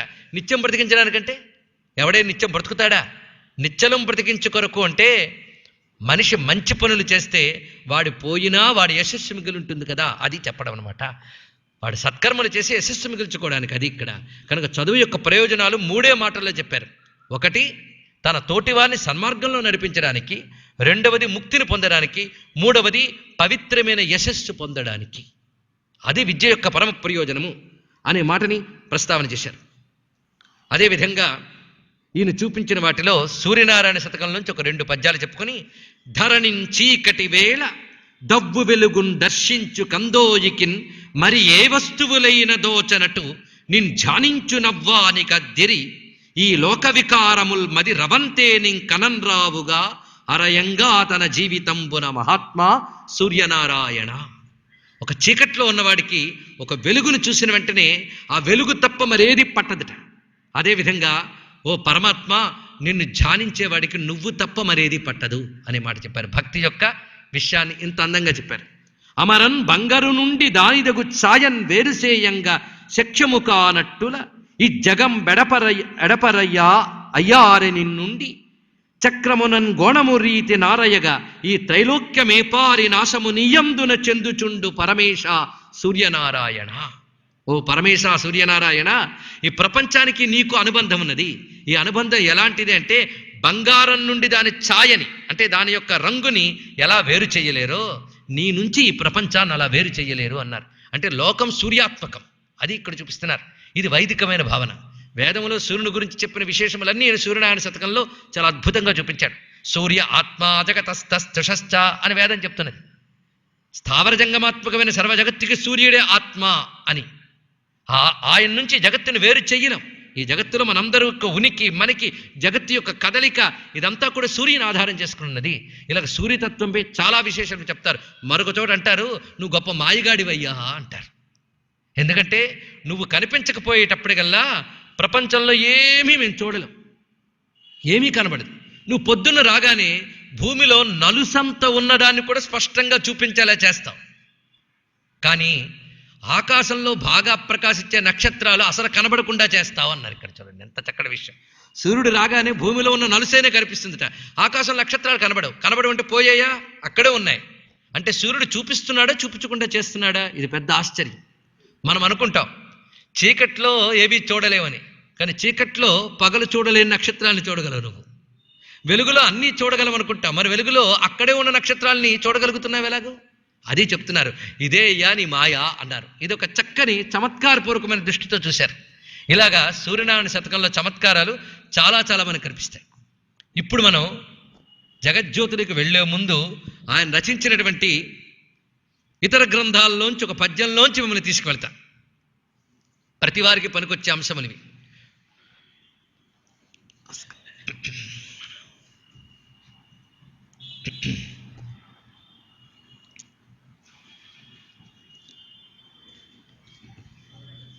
ఇప్పటి వరకు మనం జగజ్యోతికి ముందు ఒక ఉపోద్ఘాత ఉపన్యాసంగానే దీన్ని భావిద్దాం. అంటే నారాయణదాస గారి యొక్క సాహిత్యము, వ్యక్తిత్వము, వాటి యొక్క ఔచిత్యము, ఔన్నత్యము, వీటి గురించి ఇంతవరకు మనం పరిశీలించాం. ఇప్పుడు మన ప్రస్తుతాంశం, ఇక్కడ మనం పేర్కొన్న శీర్షిక ఏమిటి? జగజ్యోతి. ఎందాక చెప్పుకున్నాం ఇది డ్రై సబ్జెక్ట్ అంటే ఇవాళ ఏదో పొరపాటున వచ్చాం కానీ రేపటి నుంచి రాక్కర్లేదనమాట అనుకోవడానికి కాదండి. దాన్ని రసవంతంగా చెప్పడానికి మన ప్రయత్నం మనం చేద్దాం. ఎందుకంటే ఇది జ్ఞాన విషయం. ప్రతి వాడికి కూడా ఒక తపన ఉంటుంది. సత్యం ఏమిటి? లేనిది ఎవరికండి? అంతే కదా. కేవలం ఎవరికి ఉన్నదంటే జీవితం తినడానికి పడుకోవడానికి మాత్రమే అనుకునే వాళ్ళకి బాధ లేదు, వాళ్ళకి ఏది అక్కర్లేదు. కానీ జీవితం ఏంటి, దీని పరమార్థం ఏంటి? అనేక మంది అనేకం చెప్తున్నారే, ఏది స్వీకరించాలి అని ఒక తపన అందరికి కలగడం సహజం. ఆ తపన కలిగిన వాళ్ళకి చక్కని మార్గం చూపిస్తూ ఆ తపనని తపస్సుగా మలచగలిగేటువంటి శక్తి ఈ జగజ్యోతి గ్రంథంలో మనకు కనిపిస్తుంది. ఈ జగజ్యోతి మనకు ముద్రణా గ్రంథాలుగా 2 భాగాలుగా లభిస్తుంది. దాన్ని ఇక్కడ అందించే ఏర్పాటు కూడా మన వాళ్ళు చేశారు. అది 879 పేజీల పైన ఉంది. ఎంత పెద్ద పుస్తకం చూడండి. ఇక్కడ అందులో ఒక ధాటిగా మనం ఒక బుక్ రీడింగ్ చదివినట్టుగా, మామూలు నవళ్ళు చదివినట్లుగా చదివేసుకుంటూ వెళ్ళిపోతే పూర్వాపర సంబంధాలు తెలియక ముందు చెప్పిన దానికి తర్వాత చెప్పిన దానికి పరస్పర విరుద్ధంగా కూడా అనిపిస్తూ ఉంటుంది మనకి. అందుకు ఈ గ్రంథాన్ని పరిశీలించడానికి ఒక ప్రత్యేకమైన ఏకాగ్రత కావాలి. అయితే ఆ శ్రమ మీకు పడనివ్వకుండా, ఆ శ్రమ ఏదో నేనే పడి ఆ పూర్వాపర సంబంధముల సమన్వయములు జాగ్రత్తగా తీసుకొని ఆ జగజ్యోతి యొక్క సారాంశాన్ని మీకు అందించడానికి ప్రయత్నిస్తున్నాను. జగజ్యోతి సారాంశం తెలుసుకోవడం అంటే అర్థం ఏంటో తెలుసా? ఇంకా ఆదిభట్ల నారాయణదాసును కూడా మీరు మర్చిపోవచ్చు. అది సమగ్రమైనటువంటి భారతీయ విజ్ఞాన సర్వస్వాన్ని తెలుసుకోవడం, ఒకే చోట మొత్తం భారతీయ విజ్ఞానాన్ని అంతటి తెలుసుకోవడం అనగానే ఇంకెంత విశేషమో చూడండి. ఇక్కడ మనకు వేదాల మొదలుకొని వచ్చిన బహువిధములైనటువంటి దర్శనములు, శాస్త్రములు, తత్వ వివేచనములు, వీటన్నిటి సారాంశం జగజ్యోతిలో ఉన్నది. అంత మథన చేశాడు ఆ మహానుభావుడు. మన కోసం మధించి ఆయన ఆ నవనీతాన్ని తీసి అందించాడు. కనుక మనకు అవన్నీ పరిశీలించి ఏం చెప్పాయో తెలుసుకోవాల్సిన శ్రమ లేకుండా కేవలం 2-3 రోజుల్లోనే మనం ఆ నవనీతాన్ని అందుకోగలుగుతున్నామంటే భాగ్యం కాదే చెప్పండి. ఇప్పుడు మనం పరిశీలిద్దాం. ఇందాక ఒక మాట చెప్పాం, తత్వ వివేచనకు సంబంధించి ఈ దేశంలో జరిగినంత సాధన ఇంకే దేశంలో జరగలేదు అని. అలాగే లేవని కాదు, ఇతర దేశాల్లో కూడా అత్యంత ప్రాచీన కాలం నుంచి చాలా ఫిలాసఫీస్ ఉన్నాయి. ఎన్నో రకాల ఫిలాసఫీలు చెప్పబడుతున్నాయి. గ్రీకులోను ఇతర నాగరికతల్లో కూడా చక్కటి తత్వశాస్త్రాలు రాకపోలేదు. కానీ భారతీయ తత్వశాస్త్రంలో అనేక దర్శనాలు కనిపిస్తాయి, వివిధ దర్శనాలు. ఆ వివిధ దర్శనాల్లో ఒకదానికి పొంతన లేని విధంగా కూడా కనిపిస్తాయి. కానీ భారతీయుల విశాల దృష్టి ఎంతటిది అంటే అన్నిటినీ కూడా అధ్యయనం చేసి వాటిలో ఉన్న ఔచిత్యాన్ని కూడా గ్రహించడం కనిపిస్తుంది. ఇప్పుడు దర్శన శాస్త్రం అంటే ఏమిటో చూద్దాం. ఇక్కడ అనేక మంది పెద్దలు ఉన్నారు కనుక తెలిసే ఉంటుంది. దర్శన శాస్త్రములు అంటే తత్వశాస్త్రములను ప్రధానంగా అర్థం చేసుకోవచ్చు స్థూలంగా. అసలు సత్య వివేచన అంటే ఈ జగత్తేమిటి, ఈ జీవుడేమిటి, ఈశ్వరుడేమిటి, ఈ మూడింటి గురించి చేసినటువంటి ఆలోచన, తత్వ వివేచన, వీటన్నిటిని మనం చెప్పుకునేది మతమని, ధర్మశాస్త్రమని చెప్పుకుంటాం. వీటిని జీవుడు, జగత్తు, ఈశ్వరుడు, ఈ మూడింటి గురించిన చర్చకే మతం అని పేరు అని రమణ మహర్షి యొక్క సంప్రదాయంలో కూడా చెప్పబడుతున్నది మనకి. జీవుడు, జగత్తు, ఈశ్వరుడు, ఇంతే.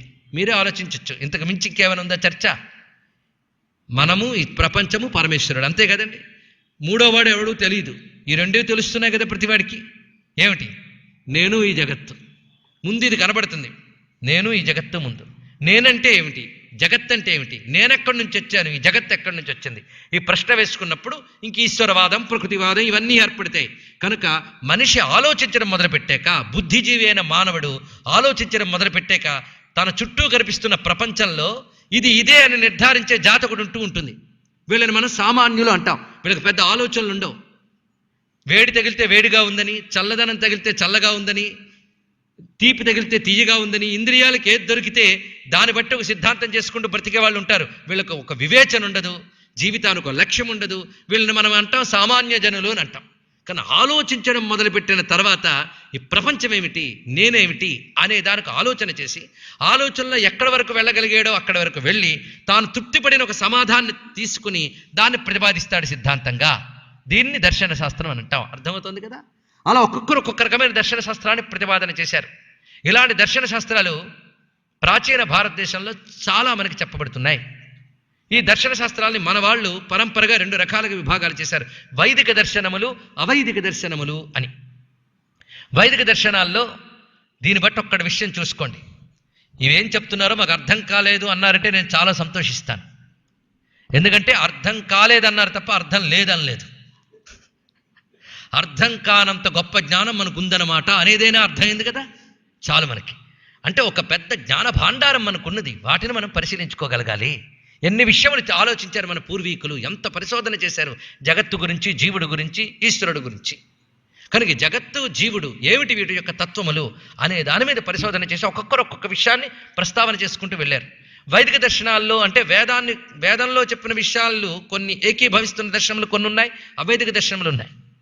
అయితే షడ్దర్శనములు అనే పేరుతో మన సంప్రదాయ సిద్ధంగా గౌరవించేటువంటి దర్శనములు 6 ప్రధానంగా చెప్పబడుతుంటాయి. అది ఒకటి కపిలుడి సాంఖ్య దర్శనం. ఇది ప్రకృతివాదాన్ని చెప్తుంది. ప్రకృతిలో 24 తత్వములు ఉన్నాయి. ఇవందరికీ అనుభవంలో ఉన్నవే. 24 తత్వముల గురించి వివేచన చేస్తూ ఇది ఈ జగతికి కారణము అని ప్రకృతి యొక్క 24 తత్వాల్ని వ్యాఖ్యానించి చూపిస్తుంది కపిలుడి సాంఖ్య దర్శనం. అలాగే కణాదుడి వైశేషిక దర్శనం. ఇందులో పరమాణువాదము మొదలైనవి చెప్పబడుతూ ఉంటుంది. కణాదుని వైశేషిక దర్శనం. ఇక గౌతముడి న్యాయ దర్శనం, గౌతమ మహర్షి యొక్క న్యాయ దర్శనం. ఇక జైమిని మహర్షి ప్రతిపాదించినటువంటి పూర్వమీమాంసా దర్శనం, అంటే వేదముల యందు కర్మకాండ దానికి చెప్తుంది. వీళ్ళు ఏం చెప్తారంటే కర్మ బట్టి ప్రపంచమంతా నడుస్తుంది, ఎవడు చేసుకున్న కర్మ కొద్దీ వాళ్ళు వెళుతూ ఉంటారు అని చెప్తారు.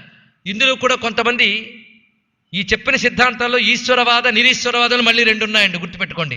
అంటే ఈశ్వరుడు ఉన్నాడా లేదా అనేది చర్చ చేయరు కొందరు. అసలు కొందరు ఈశ్వరుడు లేడంటారు, కొందరు ఈశ్వరుడు ఉనికిని అంగీకరిస్తారు. ఈ దర్శనాల్లో కూడా కొన్ని అనీశ్వర దర్శనములు, కొన్ని ఈశ్వర దర్శనములు, 2 కూడా ఈశ్వర అస్తిత్వాన్ని అంగీకరించే దర్శనములు. సాంఖ్యంలో కూడా 2 రకాలు ఉన్నాయి. నిరీశ్వరవాదము ఉంది, ఈశ్వర అస్తిత్వవాదము ఉంది సాంఖ్యంలో. అయితే కపిల మహర్షి ప్రతిపాదించిన సాంఖ్యము ఈశ్వరవాదమా నిరీశ్వరవాదమా పెద్ద చర్చ, అది వదిలేద్దాం పండితులకి. మొత్తం మీద ఇవన్నీ మనకున్నటువంటి దర్శన శాస్త్రములు. అలాగే పూర్వమీమాంస, ఇది వైదిక దర్శనమే. పూర్వమీమాంస ఏం చేస్తుందంటే వేదములందున్న కర్మకాండనంతటినీ కూడా తెలియజేస్తుంది. చేసుకున్న కర్మ బట్టి ప్రతిదీ జరుగుతూ ఉంటుందని ప్రతిపాదన చేస్తుంది. ఇది ఎందుకు మీకు చెప్తున్నానంటే ఈ దర్శన శాస్త్రాల మీద అవగాహన ఉంటే కానీ జగజ్యోతి అర్థం కాదు మనకి. ఆ దర్శన శాస్త్రాలన్నింటినీ మరొక పరామర్శ చేస్తారు ఇందులో మహానుభావులు. నారాయణదాస్ గారు సృష్టిలో అంతా కర్మ బట్టే నడుస్తుంది, మధ్యలో ఈశ్వరుడు ఎవడండి అనేవాళ్ళు ఉన్నారు. అంటే కర్మ సిద్ధాంతాన్ని కూడా ఈశ్వరవాద అనీశ్వరవాదముల కింద కూడా చెప్పచ్చు. మనం ఒక కర్మ చెయ్యగా ఈ కర్మ యొక్క ఫలం ఒకటి ఏర్పడుతుంది, దాని పేరు అపూర్వము అంటారు. కర్మ చెయ్యగా ఏర్పడిన ఫలము పేరు అపూర్వము, అంటే ముందు లేదది. ఇప్పుడు కర్మ చేయడం వల్ల ఏర్పడింది కనుక దాని పేరు అపూర్వము. ఇదే క్రమంగా అదృష్టము అవుతుంది కూడా. అదృష్టము అంటే ఇది, అదృష్టము అంటే కనబడనిది అని అర్థం. ఇది కనబడదు కానీ లేదనడానికి లేదు. కనబడదంటే నువ్వు చేసిన కర్మ వల్ల ఏర్పడిన అపూర్వం అనబడేటువంటి అదృష్టముగా ఉన్నది. అదే తర్వాత నీకు ఫల రూపంలో వస్తూ ఉన్నది, అది చూపిస్తాడు. కనుక కర్మలు అందరూ చేస్తారు, అది అపూర్వముగా అదృష్టముగా ఉంటుంది. కనుక ఆ కర్మ వల్ల మళ్ళీ ఇది నడుస్తూ ఉంటుంది. కనుక ఇది పూర్వమీమాంసా శాస్త్రం అంతా ఇలా చెప్పబడుతుంది. ఇక ఉత్తర మీమాంస ఉన్నది. ఉత్తర మీమాంస అంటే వేదాంత శాస్త్రం, ఆత్మతత్వాన్ని ప్రతిపాదించేటువంటి శాస్త్రం ఇది. ఈ ఉత్తర మీమాంసా శాస్త్రం అంతా ఉపనిషత్తులు ప్రతిపాదించినటువంటి వేదాంత విద్యను చెప్తుంది. దీని ఉత్తర మీమాంస అని ఎందుకంటారంటే వేదంలో పూర్వభాగం కర్మకి, ఉత్తర భాగం జ్ఞానానికి గనక ఉత్తర మీమాంస. ఈ ఉత్తర మీమాంసా శాస్త్రాన్ని అభివృద్ధి పరిచిన వారిలో ఆదిశంకర భగవత్పాదుల వారిని మనం ప్రధానంగా చెప్పుకుంటాం. ఇది మన యొక్క దర్శన శాస్త్రముల యొక్క స్వరూపం, ఇది గ్రహించవలసింది ముఖ్యంగా. అయినది కదా మొత్తం. ఇది కాక మరొక దర్శనం ఉందండి, పతంజలి మహర్షి అందించిన యోగ దర్శనం, యోగ శాస్త్రం. ఇది కూడా మన దర్శన శాస్త్రంలో ఒక విశేషం. ఇలా మొత్తం ఇప్పటికి షడ్దర్శనములు అంటే అర్థమైంది కదా. సాంఖ్య దర్శనం, వైశేషిక దర్శనం, న్యాయ దర్శనం, యోగ దర్శనం, పూర్వమీమాంస, ఉత్తర మీమాంస, ఇవి భారతీయ దర్శన శాస్త్రములు 6. ఇవి కాక ఇంకా అవైదిక నాస్తిక దర్శనములు కూడా ఉన్నాయి. వాటిని కూడా మనం అధ్యయనం చేశారు, వాటిని కూడా జ్ఞానములో భాగంగానే స్వీకరించాం. ఎందుకంటే మనిషి యొక్క అన్వేషణలో వచ్చినటువంటి భాగాలు ఇవన్నీ, వాటిని కూడా స్వీకరించాలి. అందులో చార్వాక దర్శనం, చార్వాకుడు, దీన్ని మనం నాస్తిక దర్శనం కింద భావిస్తాం. ఈ చార్వాక దర్శనం గురించి కూడా మనం త్వరలో జగజ్యోతిలో పరిశీలించబోతున్నాం. చార్వాక దర్శనం. ఇది కాకుండా బౌద్ధ, జైన ఇత్యా దర్శనములు చాలా ఉన్నాయి. బౌద్ధ జైన దర్శనములు ఇవి కూడా జ్ఞానం గురించి చెప్పేవే. ఎంత మేరకు సంపూర్ణములు అనేది పెద్ద చర్చనీయాంశములు పక్కన పెడదాం. బౌద్ధ దర్శనం దానిలో ఉన్న గొప్పతనం దానికి ఉన్నది. సంపూర్ణమవుతుందా లేదా అంటే వాటిని ఖండించిన వాళ్ళు ఉన్నారు, ఆ దర్శన శాస్త్రాలు వేరే విషయం. కానీ అసలు ఏది ఆలోచించకుండా తిని పడుకునేవాడి కంటే ఏదో ఒకటి ఆలోచించి ఏదో ఒకటి ప్రతిపాదించేవాడు ఎప్పుడు గొప్పవాడే, గుర్తుపెట్టుకోండి. సృష్టిలో అసలు ఏది ఆలోచించరు, కొంతమంది ఆలోచిస్తారు. అది చాలా అవసరం. భగవంతుడు మనిషికి మాత్రమే ఇచ్చిన శక్తి అది. మనిషికి మానవుడు అని పేరుంది, తెలుసు కదా. దీని నుంచే మ్యాన్ అనే శబ్దం కూడా ఉత్పన్నమైంది. మానవుడు అనే మాటకు అర్థం ఏమిటి? మన అవబోధనే అనే ధాతువు నుంచి మానవ శబ్దం వచ్చింది. ఆలోచించేటువంటి శక్తి కలవాడు మానవుడు. అదే మిగిలిన వాళ్ళకంటే మనకి తేడా. అందుకు బుద్ధిశక్తిని వినియోగించి రకరకములుగా ఆలోచించి సత్యాలను ఆవిష్కరించే లక్షణం మానవులకు ఉండాలి. అది చెయ్యకుండా కేవలం జీవితంలో ఇంద్రియాలను తృప్తిపరచడమే జీవితం అనుకునే బ్రతుకులన్నీ కూడా పశుప్రాయమైన జీవనములే. అది కాకుండా ఏదో ఒకటి ఆలోచించి ఏదో ఒకటి ప్రతిపాదన చేశారు అంటే వీళ్ళు ప్రయాణం చేస్తున్నారు, అన్వేషిస్తున్నారు. అన్వేషణ దశలో ఒక్కొక్కరు ఒకటి ప్రతిపాదన చేశారు. కనుక సృష్టిలో అనేక రకమైన సిద్ధాంతాలు ఏర్పడ్డాయి. ఇలాగ బౌద్ధ, జైన దర్శనములు, వాటిలో కూడా ఉదాత్తమైనటువంటి విశేషములు ప్రస్తావన చేశారు. ఇవి కాక వైదిక దర్శనాలుగానే చెప్పబడుతూ కొంతమేరకు అవేదికంగా విడిపోయిన దర్శనాలు కొన్ని ఉన్నాయి. ఆ దర్శనములు వైష్ణవ, శైవ, శాక్తేయ, పాశుపత ఇత్యా దర్శనములు కూడా చాలా ఉన్నాయి. అయితే ఇవన్నీ కూడాను ఏదో ఒక గొప్పతనాన్ని ఇస్తూనే ఉన్నాయి. ఒక్కొక్క దానిలో ఏ ఉన్నతత్వం ఉందో అవి మాత్రమే మనం స్వీకరిస్తూ ఎదగడానికి ప్రయత్నించాలి. ఎందుకంటే మనిషి జీవితం చాలా చిన్నదే కదా. ఆ జీవితంలో ఏది సత్యమో రుజువు చేసుకొని తెలుసుకొని అనుసరించడానికి ఆయువు చాలదు. అందుకు పెద్దవాళ్ళు చేసినటువంటి ఆలోచనల్లో, పరిశోధనల్లో ఏం చేశారనేది పరిశీలించి దానిలో మనల్ని అయోమయపరిచి సందిగ్ధపరిచే భావాల్ని వదిలిపెట్టి మనల్ని ప్రశాంతంగా సత్యం వైపు తీసుకెళ్ళగే అంశములను మాత్రమే స్వీకరించే బుద్ధి మనకుంటే ప్రతి దాని నుంచి ఏదో ఒక మంచిని స్వీకరించుతూ వెళ్ళగలం, బ్రతికించగలం. లివ్ అండ్ లెట్ లివ్ అనే థియరీ ఒకటి ఉంది కదా. మనం బ్రతుకుతూ ఇంకోటి బ్రతకనివ్వగలం. అంతేగాని నా సిద్ధాంతమే గొప్పది అని పట్టుకున్నావా, ముందు ఏమొస్తుందంటే నా సిద్ధాంతం గొప్పది అని వస్తుందండి. రెండవది 10 మందిని చూడగానే నా సిద్ధాంతము గొప్పదే అని వస్తుంది. క్రమంగా ముదిరిపోయి నా సిద్ధాంతమే గొప్పది అంటుంది. అది ఇంకా ముదిరిపోతే సిద్ధాంతాలు రాద్ధాంతాలు అవుతాయి. అది వచ్చింది బాధ. ప్రస్తుతం మనం చూస్తున్న పరిస్థితి అంతా కూడా. అందుకు జగజ్యోతిని మనం ఎలాంటి సందర్భంలో చెప్పుకుంటున్నామంటే, ఇప్పటి వరకు భారతీయ దర్శనాల గురించి చెప్పుకున్నాం. మనకు పాశ్చాత్య దేశాల నుంచి వచ్చిపడ్డ దర్శనాలు ఒకటి ఉన్నాయి కదా, కొన్ని సహస్రాబ్దాలుగా మనకి అవి కూడా ఉన్నాయి. వీటన్నిటి దశలో అన్నిటిలో ఉన్న ఉత్తమత్వాలన్నింటినీ సమన్వయించుకుంటూ మనిషి ఏ విధంగా ఈ కాలంలో సత్యాన్ని అందుకోగలగాలి అనే ఒక మార్గనిర్దేశనం చేయడానికి జగజ్యోతి పనికొస్తుంది. ఇప్పుడు తెలిసింది కదా స్పష్టమైన ఎందుకు జగజ్యోతి ఎంచుకున్నామో. కనుక జగజ్యోతిని ఈ కోణంతో చెప్పడం జరుగుతుంది. కేవలం మనకిప్పుడు ప్రాక్టికల్గా మన యొక్క ఉత్తమ దర్శనాల నుంచి ఏ అంశములు తీసుకుని ఎలా ముందుకు వెళ్ళాలి, ఏ అంశాన్ని ఎలా సానుభూతితో తీసుకోవాలి. ఇప్పుడు చెప్పండి, నేను నారాయణదాసు గారి గురించి చెప్పడానికి సిద్ధపడ్డానా? ఆయన్ని ఆధారంగా తీసుకుని జీవితానికి పనికొచ్చే అంశాల గురించి చెప్పుకోవడానికి సిద్ధపడ్డామా? ఈ రెండవ అంశం ప్రధానం. కనుక మనం ఇప్పుడు ప్రధానంగా ఈ రెండవ అంశం వైపే వెళుతున్నాం. కనుక నేను ఈ జగజ్యోతిని ఎడిట్ చేసుకోవడం, ప్రవచనం చెప్పడానికి ఇప్పుడు ఎడిటింగ్ చాలా అవసరం. అయితే ఎడిట్ చేసినప్పుడు కూడా ఒక ప్రాతిపదిక ఉండాలి. ఆ ప్రాతిపదిక ఏమిటి అంటే, నేను ఎక్కువగా మీకు టెక్నికల్ డీటెయిల్స్, శాస్త్రపరమైన టెర్మినాలజీ, పడికట్టు పదాలు చెప్పి అయోమయం సృష్టించదలుచుకోలేదు. ఎంత మేరకు అవసరమో అంత మేరకు స్వీకరిస్తూ మనలో ఆలోచనని జాగృతపరిచి జీవితంలో ఒక స్పష్టమైన అవగాహన ఏర్పరిచి ఒక సమన్వయ ధోరణిని ఆవిష్కరించాలనే ప్రయత్నంలో నేను ఈ జగజ్యోతిని స్వీకరిస్తూ వెళుతున్నాం. ఈ విధమైన ప్రాతిపదిక జరుగుతుంది. కనుక ఇది ఒక ప్రత్యేకమైన సంసిద్ధత, ప్రిపరేషన్తో వినాలి అని ముందే చెప్పాను. ఆ ప్రిపరేషన్ ఈ రోజు నుంచి, ఈ క్షణం నుంచి మనం తీసుకొద్దాం. ఇంతవరకు విన్న వాటిలో ఒక మాట చెవిలో పెట్టి ఇంకో మాట వదిలేసినా నష్టం లేదు. కారణం ఏంటంటే కవిత్వాలు మొదలని చెప్పాం కనుక ఒకటి వదిలి ఒకటి పట్టుకున్నా ఒక దగ్గరనే దొరుకుతుంది. కానీ ఇక్కడ ఏ ఒక్కటి పట్టు జారినా మళ్ళీ పట్టు చిక్కడం మహా కష్టం, నాకు మీకు కూడా. కనుక ఇది ఒక పెద్ద విన్యాసం అండి. కానీ చాలా పనికొచ్చే అంశం గనక దీనికి ఒక ప్రత్యేకంగా మనం కూర్చొని వినాలి అని నిర్ణయించుకున్నాం గనక ఒక వాతావరణం మనం ఏర్పాటు చేసుకోవాలి. ఆ వాతావరణం ఏమిటంటే, మొదట కూర్చుంటే మళ్ళీ చివరి వరకు లేవం అంటేనే కూర్చుందాం. లేదండి ఏవో పనులు పెట్టుకున్నామంటే రావద్దు, ఏం పర్వాలేదు, వచ్చిన 10 మందికైనా చెప్పే ఉత్సాహం నాకు ఉన్నది. కాలక్షేపం కాదు కదా ఇది, ఇట్ ఈస్ థాట్ ప్రొవోకింగ్. అది గుర్తుపెట్టుకోండి, ఆలోచన జాగృతపరుస్తుంది. కనుక దీనికి అటువంటి అంశం చాలా ప్రధానమైన అంశం. ఇంకా చెప్పాలి అంటే ఇది ఇంటెలెక్చువల్ లెక్చర్. నేను మేధావిని కాను, విషయం అంత గొప్పదని చెప్పడం. నేను మేధావిని చెప్పడం లేదు, కానీ విషయం మాత్రం మేధావులదే, ఆలోచన పరులది, ఇంకా థింకర్స్కి సంబంధించిన అంశం ఇది. కనుక ఇది ఒక ప్రత్యేకమైన అంశం. ఇది పురాణ కథ కాదు, ఇంకెక్కడ. దీనిలో హరికథల్లో, పిట్ట కథల్లో హరికథా పితామహుడు దర్శన పితామహుడుగా కనిపించబోతున్నాడు మనకి. ఒక ప్రత్యేక కోణం, ఆదిభట్ల నారాయణదాసు గారిలో ఒక ప్రత్యేక కోణం, అసలైన కోణం మనం ఆవిష్కరించుకోబోతున్నాం. ఇందులో నారాయణదాసు గారి గురించి ఎంత చెప్పుకుంటున్నామో మొత్తం మన భారతీయ విజ్ఞానాన్ని అంతటి అంత చెప్పుకుంటున్నాం. ఇక్కడ ఈ విజ్ఞానం గ్రంథాల రూపంలో ఉన్నదనే కాకుండా మన సమాజంలో ఈ చరిత్ర గతిలో అనేక రకాల మార్పులు జరిగాయి. ఒకప్పుడు ఆవిష్కరించుకున్నటువంటి వ్యవస్థ యథాతథంగా ఉందా? దానిలో అనేక మార్పులు జరిగాయి. ఈ మార్పులు 2 రకాలుగా జరిగాయి. సంస్కరణ పరంగా ఒక మార్పు జరిగింది, మరొక వైపు నిర్మూలన పరంగా ఒక మార్పు జరిగింది. 2 జరిగాయి. సంస్కృతిలో లోపం లేకపోయినా అనుసరిస్తూ వస్తున్న వాళ్ళలో స్వార్థం పెరగడం వల్ల వ్యవస్థకి వక్రభాష్యాలు జరిగాయి. కొన్ని వక్రభాష్యాలు జరిగి ఆ వ్యవస్థను చూపించి దుర్వినియోగం చేసుకున్న వాళ్ళు కనపడతారు. ఆ దుర్వినియోగం చేసుకున్న వాళ్ళ వల్ల వ్యవస్థ దెబ్బతిన్న వ్యవస్థే అసలు వ్యవస్థ ఏమో అనే భ్రమ ఏర్పడింది. అందుకే భారతీయ హైందవ ధర్మంగా వ్యవహరింపబడుతున్న భారతీయ సనాతన ధర్మంపై కొన్ని కంప్లైంట్స్ ఉన్నాయి, కొన్ని ఫిర్యాదులు ఉన్నాయి. ఇందులో ఉన్న వర్ణ వ్యవస్థ మీద కానీ, ఇందులో ఉన్న చాదస్తాల మీద కానీ, ఇందులో ఉన్నటువంటి వివిధములైన ఆరాధనా పద్ధతుల్లో కానీ, సంప్రదాయాల మీద కానీ కొన్ని దాడులు జరిగాయి, కొన్ని ఛాలెంజెస్ వచ్చాయి, కొన్ని ప్రశ్నలు వచ్చాయి.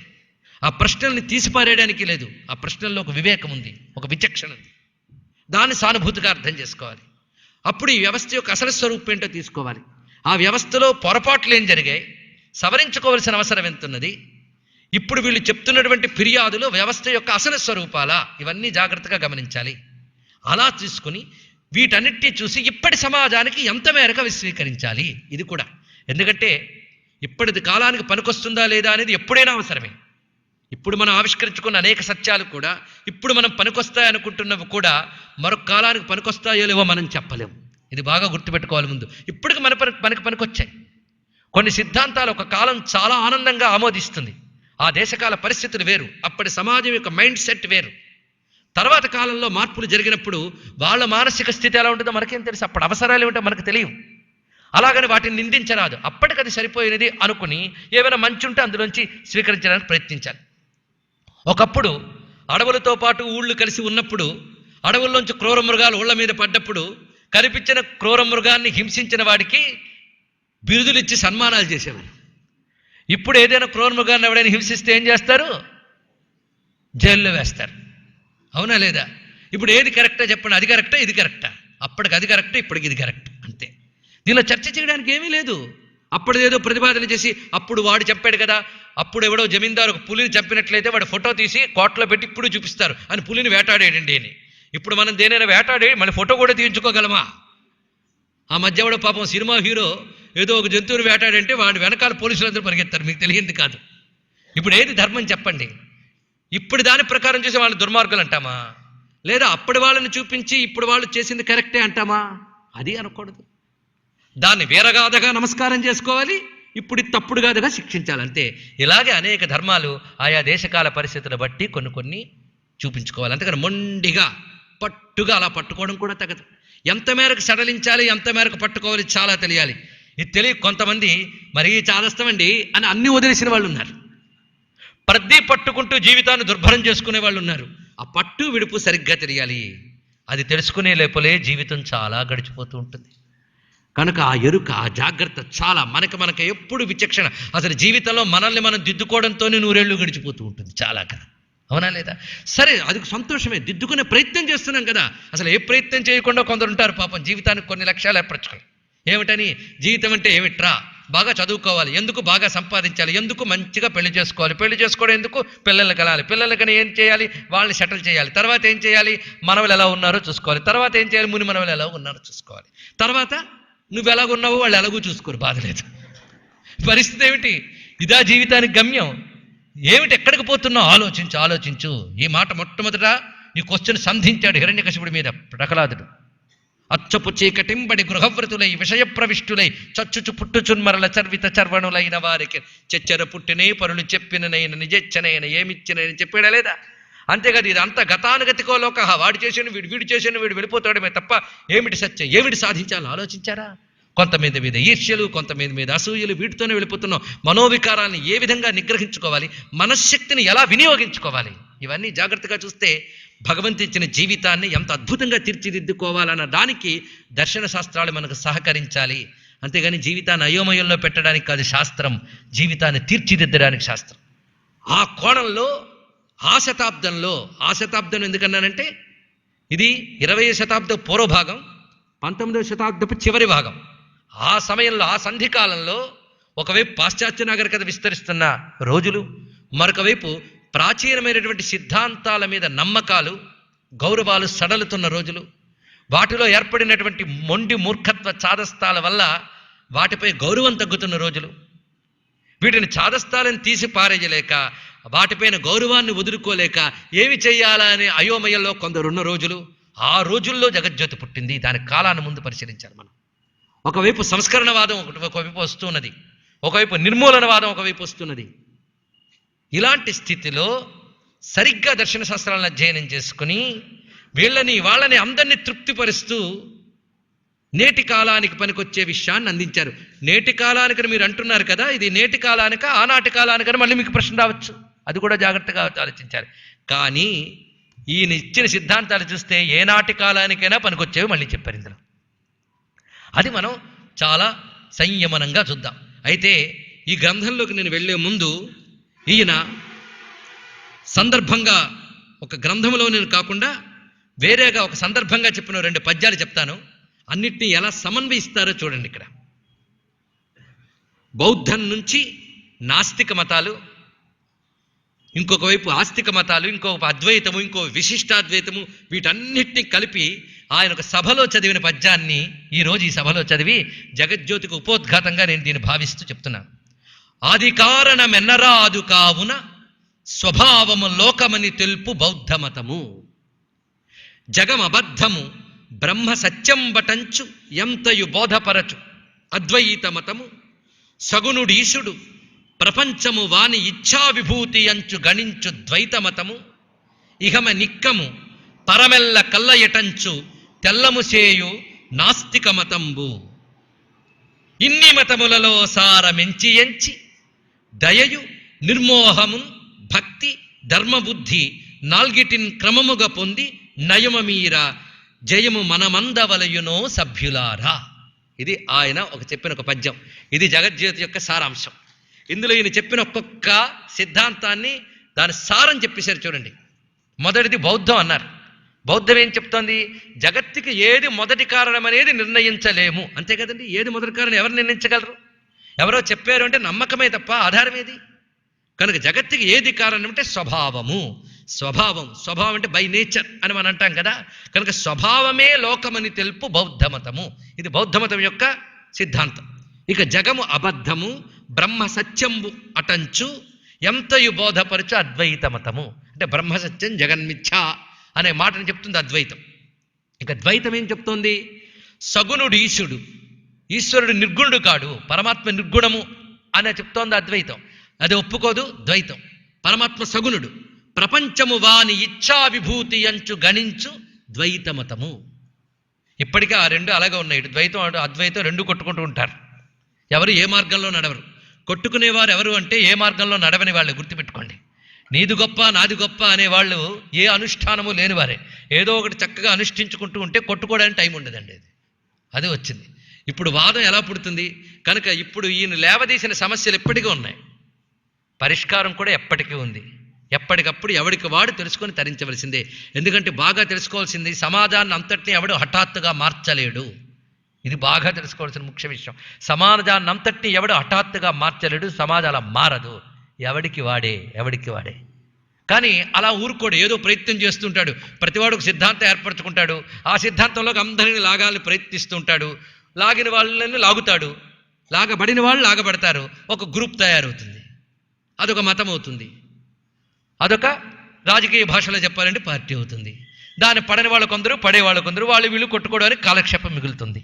అది మతంలోనైనా అంతే, సిద్ధాంతంలోనైనా అంతే, ఎందులోనైనా అంతే. ఇలాంటి దీంట్లో సత్యానికి అసలైన మార్గం ఏది? ఆ సమన్వయ మార్గం చాలా అవసరం. అది చూపిస్తున్నారు ఇక్కడ. ఇహమే నిక్కము పరమెల్ల కల్లయంచు తెల్లముసేయు నాస్తిక మతంబు. కనిపించేదే సత్యం, పరమంతా అసత్యం అనేటువంటి నాస్తిక మతము. ఇన్ని మతములలో సారము ఎంచి 2 మార్లు ఎంచి ఎందుకు చెప్పారండి అంటే నిరంతరం పరిశోధించి అనే ఉద్దేశంతో. ఇవన్నీ ఎంచి నేను నిర్ణయించుకునేది ఏమిటంటే దయ, నిర్మోహము, భక్తి, ధర్మబుద్ధి. ఈ 4. దయ, మోహము లేకుండా ఉండుట, భక్తి, ధర్మబుద్ధి. ఈ 4 క్రమముగా పొంది నయము మీర జయము మనమందవలయునో సభ్యులారా. ఇంత చక్కటి ప్రతిపాదన చేశారండి. నిజానికి ఇదే జగజ్యోతి యొక్క సారం. ఇక ఇంకో మాట చెప్తున్నారు ఇక్కడ. ప్రతి వ్యక్తి కూడా పరలోకంలో ఏమవుతుందా అనే చర్చ కూడా ఉంటుంది. అసలు కొంతకాలం క్రితం అయితే, ఈ రోజుల్లో ఎవరికి పరలోకం మీద నమ్మకం లేదులేండి. నువ్వు పోయిన తర్వాత పుణ్యానికి స్వర్గానికి వెళ్తావనో, లేదా తప్పు చేస్తే నరకానికి పోతావంటే ఆవిడ భయపడ్డు. ఎందుకంటే ఆ ఉన్నాయిలో ఎవడికి తెలుసు, ఇక్కడే చెప్పండి దీని గురించే అని అంటాం. కనుక పరలోక భీతి కూడా మంచిదే, పరలోక భీతి ఉండడము మంచిదే. భీతి లేకపోతే ఒక ప్రమాదం. విశ్వనాథ వారు ఒక చోట రాక్షసులను వర్ణిస్తూ చూపిస్తారు. పరలోక భీతి లేని సమాజము వలె భయంకరంగా ఉంది ఆ రాక్షస నగరం అని లంకను చూపించారు అక్కడక్కడ. అంటే పరలోక భీతి లేకపోతే సమాజం నీతి తప్పుతుంది, ఇదొకటే ఉన్నది. అలాగని పరలోక భీతి, పరలోక ప్రీతి 2 మరి అది ప్రమాదమే. ఏది ఎక్స్ట్రీమైన ప్రమాదమేనండి. ఎందుకంటే ఇహలోకంలో గురించి ఇంకా ఆలోచించకుండా ఫలానా చేస్తే స్వర్గలోకంలో వెళ్ళొచ్చు, అక్కడ రంభ స్వాగతం పలుకుతుంది, ఇలాంటి మాట్లాడుకుంటూ ఎప్పుడు ఆ రంభ గురించి, ఆ స్వర్గం గురించే కలలకంటూ ఇక్కడ మనిషిగా బ్రతకట్లేదు. అదొకటి దౌర్భాగ్య స్థితి. ఇక్కడ కనీసం మనిషిగా బ్రతకకుండా అక్కడెక్కడో దేవతగా బ్రతకడానికి కావలసిన సరంజామాలు ఏర్పరచుకుంటూ ఇక్కడ సాటి మనిషి పట్ల భయంకరంగా ప్రవర్తించే ధోరణి ప్రమాదమే. చూసారా, సృష్టిలో ఏ సిద్ధాంతము గొప్పదనడానికి లేదు, అది వాడుకునే వాడి బట్టి ఉంటుంది. కనుక దీన్నే చెడ్డగా మలచచ్చు, మంచిగా మలచచ్చు. ఇలాంటి పరిస్థితులు కూడా ఏర్పడ్డాయి. అప్పుడు ఏం చెప్పాలి సమాధానం? దానికిన ఒక సభలో చెప్పినటువంటి మాట, బ్రతికియున్నంతకు స్వర్గ నరకముల సంగతి తెలియ అసాధ్యము కదా, తరలిన వారులు పరలోక వార్తలు చెప్పిరే మనతోడ ఎప్పుడైనా. అర్థమైపోతుంది కదా ఎంత పద్యాన్ని ఎంత చక్కగా నడుపుతున్నారు. బ్రతికి ఉన్నంత వరకు స్వర్గ నరకాలు ఏమిటో మనకు తెలియదు, వెళ్ళిన వాళ్ళే అక్కడున్నాను అని ఎప్పుడైనా చెప్పారా మనకి? మర్చుల నోళ్లలో మలయు వేదములకు కనకన ఒక్క ముక్కు మొనయగలదే అన్నాడు ఇక్కడ. వేదాలకు ఒకటే అర్థం ఎవరైనా చెప్పగలరా అన్నాడు. వేదాలు ఒకటే కావచ్చు, కానీ వేదాలు ఒక రకంగా అర్థం చెప్పిన వాళ్ళు ఎవ్వరూ లేరు. అనేక రకాలుగా చెప్పారు. ఎందువల్ల గొప్ప మాట వేశారు, మర్చుల నోళ్లలో అన్నారు. ఇక్కడ వేదాలు గొప్పవే, కానీ ఎవరి నోట పలుకుతున్నాయి? మళ్ళాంటి మామూలు మానవుల నోట్లోనే పలుకుతున్నాయి. కనుక వాడి బుద్ధిగతమైనటువంటి వికారాలన్నీ వాడికి కల్పిస్తాడు. కనుక దానికి ఏమని చెప్పగలవు నువ్వు? అది కూడా చెప్తున్నారు ఇక్కడ. దీప మారిన ఎట్లు తెల్వి శూన్యంబగు దేహాంతరములందు తెల్లముగను. ఈ శరీరంలో ఉన్న తెలివి మరో శరీరంలోకి వెళితే ఉంటుందా లేదా మనం చెప్పలేం. మనకు గగనారవింద వర్ణనములేలా, గగన కుసుమాల వర్ణంలో మనకెందుకు? మరేం కావాలి? ఇహమునందున సమతాభివృద్ధి మీర ఎల్లరన్యోన్య మైత్రిక హేతువైన ధర్మవర్తనం ఎప్పుడైనా దప్పజనదు. గొప్ప మాట చెప్పారండి. ఇతరుల్ని బాధ పెట్టకుండా అన్యోన్య మైత్రితో ఉండేటువంటి స్వధర్మాచరణమే శ్రేష్టము ప్రతిపాదన. ఎంత చక్కగా ఇందులో ఏం కనిపిస్తోంది? సమాజం పట్ల ఒక బాధ్యత కనిపిస్తుంది, అదేవిధంగా తాను తరించడం పట్ల ఒక స్పష్టత కనిపిస్తుంది. రెండు కూడా భగవంతుడిచ్చిన బుద్ధిశక్తిని సరిగ్గా వినియోగించుకుంటూ 10 మందికి హితంగా బ్రతకడమే చాలా శ్రేష్టమైన అంశము అనే ప్రతిపాదన ఆయన ఇందులో ఎంత చక్కగా చేశారో చూడండి. ఇలా మనకి ఆయన యొక్క గొప్పతనాన్ని మనం చెప్పుకుని ఈ రోజున మనం జగజ్యోతికి కావలసినటువంటి ఉపోద్ఘాతాన్ని కూడా ప్రోధి చేసుకున్నాం. ఇక జగజ్యోతిలోకి మనం ఈ రోజున ప్రవేశిస్తున్నాం. జగజ్యోతి అనే పేరే చెప్తున్నది ఇది జగతికి జ్యోతి వంటిది, అంటే జ్ఞానము, మార్గదర్శకము అని. అలాగే సూర్య భగవానుడి పరంగా దీన్ని అన్వయిస్తున్నారు, ఆయనే అన్వయించారు. ఎందుకంటే ఆయన దృష్టిలో సూర్యుడే ప్రత్యక్ష దైవం, ఇందులో సందేహం లేదు. ఎందుకంటే కనిపిస్తున్న భగవంతుడిని మర్చిపోయి కనిపించని ఎవడి గురించి అనడం ఎందుకు? కనిపించని దేవతల్ని వేదం వర్ణించింది, కానీ వారందరూ సూర్యుల్లోనే ఉన్నారని కూడా వేదమే చెప్పింది. ఆ కారణం చేత ఆయన దృష్టిలో జగజ్యోతి అంటే సూర్యుడు, ఆయన పేరు కూడా సూర్యనారాయణ గనక తన నామం కూడా ఇందులో ధరింపజేశాడు ఆయన. ఇది కవుల యొక్క ప్రతిభలో అదొక భాగం. కావ్యనామంలో స్వనామాన్ని కూడా బద్ధం చేసి చూపించారు. ఇందులో ఆయన ప్రార్థన చేస్తున్నారు చూడండి. ఈ ప్రార్థన అందరికీ అర్థమైపోతుంది, అందరికీ అర్థమేదో ప్రమాదం ఉంది. తేలిగ్గా అర్థమైపోయిందండి ఏముంది ఇందులో అనిపిస్తుంది, తేలిగ్గా అర్థం కాలేదనుకోండి ఏముంది ఇందులో అని మళ్ళీ అది అనిపిస్తుంది. రెండూ ప్రమాదమే ఇక్కడ. కానీ ఈ ఒక్క శ్లోకాన్ని మనం చూస్తే, అంటే ఒక వచనం ఇది, జగజ్యోతి వచన కావ్యం, పద్యకావ్యం కాదు, వచనమే. అందుకే మీకు ఇక్కడ ధారాళమైన పద్యాలు పటాటోపలు కనిపించవు, ఒట్టి వచనమే, పొడి వచనమే మీకు వినబడుతుంది. కానీ ఆ వచనంలోనే అద్భుతమైన శక్తి పచనం చేయబడింది. మీరు శ్రద్ధగా తీసుకుంటుంటే ఆ వచనంలో విసిరిన విసురు, ఆ వచనం నడిపిన హొయ్యలు, వచనంలో కూడా ఇంత అందంగా చెప్పచ్చా అని కూడా కనిపిస్తుంది, అంత హొయ్యలు కనిపిస్తుంది. ఒక గద్య రచన సౌందర్యం అంతా ఇందులో చూడొచ్చు మనం. సరే, ముందు ప్రార్థన చేస్తున్నారు ఆయన. సకలాంతర్యామి, పరమాత్మ అంటే ఏమిటో చూడండి. సృష్టిలో ఒకడే పరమాత్మ, ఒకడే ఈశ్వరుడు. అతడు ఏమిటో ఈ సంబోధనల్లో చూపిస్తున్నారు. ఆ ఒక్క పరమాత్మని ఇన్ని పేర్లతో మనం పిలుస్తున్నాం. సకలాంతర్యామి, సర్వేశ్వర, నారాయణ, దీనబంధు, కృష్ణ, గోవింద, శంభు, శంకర, సదాశివ, రామచంద్ర, జననీ దుర్గా, వీరాంజనేయ, గణపతి, ద్వాదశాత్మ, జగజ్యోతి ప్రభాకర. జగజ్యోతి ప్రభాకర, సకల జగత్సృష్టి సంహార లీలా వైభవులారా, తల్లిదండ్రులారా, పార్వతీ పరమేశ్వరులారా. ఇంతవరకు ప్రార్థనండి. అంటే ఇంతమందిని తలుచుకున్నాడని కాదు, ఒక్కడనే ఇన్ని విధాలుగా తలుచుకున్నాడని తెలుసుకోండి. ఒక్కడనే ఇన్ని విధాలుగా, ఒకే పరమాత్మని ఇన్ని విధములుగా దర్శిస్తున్నారు. పార్వతీ పరమేశ్వరులారా, నా సాటివారలలో నాకు మంచి పేరు రానిండు. నిజానికి ఇది అందరూ చేసుకోవాల్సిన స్తోత్రం అండి, ఇంతకంటే కోరుకోవలసింది ఏమీ ఉండదు. నా సాటివారలలో నాకు మంచి పేరు రానిండు. కన్న తల్లి, ఆదిశక్తి, బాలా త్రిపుర సుందరి, నీకన్నా నాకు వేరే దిక్కు కలదా? అభీష్టములిచ్చి రక్షించుము రక్షించుము. తెలిసి తెలియని నరపశువును నేను. భగవంతుని ముందు జ్ఞానిని అని దండం పెట్టుకుంటే మొదట అజ్ఞానులం మనమే అని తెలుసుకోండి ఇక్కడ. కనుక మన అజ్ఞానాన్ని అంగీకరించడమే. తెలిసి తెలియని నరపశువును నేను. అలాగని ఏమీ తెలియదా? ఒప్పుకుంటామా? తెలియదంటే ఏదో తెలుసు, ఏదో తెలిసిందా కాదు మళ్ళీ. అందుకే తెలిసి తెలియని నరపశువుని నేను. సర్వ జగదుపకారముగా హాయిగా 100 నన్ను పెంచుము. ఇంకేం కావాలండి?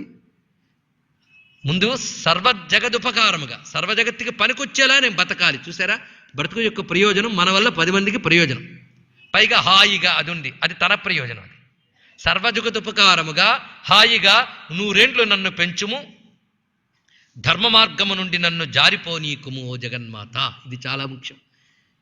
నిన్ను తెలిసి వర్ణింపనేరను. మరి ఎంతసేపు వర్ణించావంటే తెలిసి కాదు, భక్తితో వర్ణించానే తప్ప తెలిసి వర్ణించినది కాదు. నిన్ను తెలిసి వర్ణింపనేరను. ఇది ప్రార్థన అండి. ఇంతవరకు చేసింది ప్రార్థన. విషయానికి వెళ్లే ముందు ప్రార్థన చేస్తూ ఉన్నారు. ఇప్పుడు జగజ్యోతిలో మొత్తం ఉన్న ప్రకాశములు, ఒక్కొక్క అధ్యాయానికి ఆయన ప్రకాశము అని పేరు పెట్టారు. ఎందుకంటే సూర్యుడు కదా, ఒక్కొక్క ప్రకాశము ఒక్కొక్క అధ్యాయం కింద ఆ అధ్యాయంలో చర్చ చేశారు. ఇందులో మీకు లేని విద్యలు లేవండి, అన్ని విద్యలు ఇందులో ప్రతిపాదన చేస్తారు. ఒకవైపు వేదము, జ్యోతిష్ శాస్త్రం, వైద్యం, మరొకవైపు ఇందాక చెప్పిన దర్శనములు, ఇంకోవైపు పురాణములు, ఇంకోవైపు లోకరీతులు. ఒకటేమిటి, అన్నీ కనిపిస్తాయి. మనం చూసేటువంటి కర్మలు, సంప్రదాయాలు, పద్ధతులు, సమాజంలో చూస్తున్నటువంటి అనేక విధానాలు, వీటన్నిటినీ ఇందులో అయినా స్పర్శ చేశారు, పరిశీలించారు, వాటిని కుదిపేరు కూడా. ఇన్ని విధాలుగా దీనిలో వివిధ జ్ఞానములన్నిటి కూడా కలబోసి అందిస్తున్నారు. మరొక వైపు ఆధునికంగా సైన్స్ బాగా అభివృద్ధి చెందుతున్న రోజులవి. ఒకవైపు సైంటిఫిక్ అవుట్లుక్ అనేది అప్పుడే అభివృద్ధి చెందుతుంది మన దేశాల్లో. వైజ్ఞానిక దృక్పథం, ఆ వైజ్ఞానిక దృక్పథాన్ని కూడా తీసిపారేయలేదు. కొంతమంది ఏది మాట్లాడినా ఏముందండి, అది అంతా మన వేదాల్లోనే ఉందండి అంటూ ఉంటారు. అదొక బాధ. అన్ని వేదాల్లో ఉన్నాయిషా అని వెక్కిరించిన కాలం కూడా అప్పుడే వచ్చిందండి. అలాగని అన్ని వేదాల్లో లేవన్నా తప్పే, రెండూ తప్పే. ఇప్పుడు ఎవడో కష్టపడేది కనిపెడితే ఇది ఎప్పుడో మా వేదంలో కనిపెట్టారంటావు నువ్వు. అది ముందే వేదంలో ఉన్నప్పుడు ముందే అది నువ్వు కనిపెట్టి చూపించచ్చుగా, ఎందుకు ప్రత్యేకంగా వాడిని ఇప్పుడు అనడం? అలాగని వేదంలో లేదని కాదు, వేదంలో ప్రస్తావించి ఉండవచ్చుగాక, అది చదివి వీడు తయారు చేసేయడం లేదు. జ్ఞానం అనేది ఒక్కొక్క కాలంలో ఒక్కొక్క చోట భాషిస్తుంది. ఇప్పుడు ఇలా ఈ విధంగా భాషించి ఉండవచ్చు. అలాగా విజ్ఞానాన్ని కూడా ఈశ్వరించరాదు, రెండింటినీ సమన్వయించుకోవాలి. దానికి ఇది విరుద్ధం అనుకోవడం వల్ల కదా యుద్ధం వస్తుంది మనకి. కనుక ఏ విధంగా దాన్ని స్వీకరించాలి, దాన్ని సానుభూతిగా చూడాలి. ముఖ్యంగా ఈ గ్రంథంలో ఏం కనిపిస్తుందంటే, మనం కూడా తీసిపారేసే సిద్ధాంతాలను కూడా ఈయన సానుభూతిగా అర్థం చేసుకున్నారు. ప్రతిదాన్ని సానుభూతిగా అర్థం చేసుకున్నాడు. నాస్తికుణ్ణి కూడా సానుభూతిగా అర్థం చేసుకున్నాడు. వాడు నాస్తికంగా మాట్లాడడానికి ఏమిటి కారణం ప్రశ్నించాడు ముందు. ఏమిటి కారణం? అజ్ఞానం కారణమైతే తీసేయి, లేదా ఏదైనా జరగకూడని జరిగితే తట్టుకోలేక అన్నాడు అంటే అప్పుడు ఆ సంఘటన గురించి పరామర్శించు. ఎందుకన్నాడో ఆలోచించు, సానుభూతిగా చూడు. అంటే దీని గురించి ఆలోచించాలంటే ఎంత ఏకాగ్రత అవసరం, ఎంత సానుభూతి అవసరం, ఎంత విస్తారమైన దృష్టి అవసరమో చూడండి. మరి ఎంత దృష్టి సామాన్య మానవులకు ఉంటుందా? జగజ్యోతికి తప్ప ఎవరికి ఉండదు అది, అంత దృష్టి. అందుకు పూర్తిగా జగజ్యోతిని శరణు వేడి ఇంత సంపూర్ణమైనటువంటి జ్ఞాన గ్రంథాన్ని మనకి అనుగ్రహించారు ఆదిభట్ల నారాయణదాసు గారు. ఈ గ్రంథంలో మాత్రం ఆయన హరికథా పితామహుడు కాదు, ఇందాక చెప్పినట్టు జ్ఞానానికే పితామహుడుగా, దర్శన పితామహుడుగా, సనాతన ధర్మానికి ప్రతినిధిగా, సమగ్ర భారతీయ విజ్ఞానానికి ఒక సాకారంగా గోచరిస్తాడు ఇందులో నారాయణదాస్ గారు. ఆ దృష్టితో ఇప్పటి వరకు మనం చెప్పుకునే ఈరోజు ఉపోద్ఘాతాన్ని మనం పునాదిగా మనం తీసుకుని రేపటి నుంచి మిగిలిన భాగంలో ఈ దివ్యమైన జగజ్యోతి అంశాలని పరామర్శిద్దాం. రేపు వీరు నిర్దేశించిన సమయ ప్రకారంగానే తిరిగి సమావేశమవుదాం. సర్వం శ్రీ జగదంబా చరణారవిందార్పణమస్తు. స్వస్తి. స్వస్తి ప్రజాభ్య పరిపాలయంతాం న్యాయేన మార్గేణ మహిం మహిషాః. గోబ్రాహ్మణేభ్యः శుభమస్తు నిత్యం. లోకాः సమస్తాः సుఖినో భవంతు. కాలే వర్షతు పర్జన్యః. పృథివీ సస్యశాలినీ. దేశోऽयं క్షోభరహితో. బ్రాహ్మణాः సంతు నిర్భయాः. అపుత్రాः పుత్రిణः సంతు. పుత్రిణः సంతు పౌత్రిణः. అధనాः సధనాः సంతు. జీవంతు శరదాం శతం. మంగళం కోసలేంద్రాయ మహనీయ గుణాత్మనే చక్రవర్తి తనూజాయ సార్వభౌమాయ మంగళం. వేద వేదాంత వేద్యాయ మేఘశ్యామలమూర్తయే పుంసాం మోహన రూపాయ పుణ్యశ్లోకాయ మంగళం. వసుదేవసుతం దేవం కంసచాణూరమర్దనం దేవకీ పరమానందం కృష్ణం వందే జగద్గురుం. శ్రీకృష్ణం వందే జగద్గురుం. శ్రీమద్రమారమణ గోవిందో హరి గోవింద.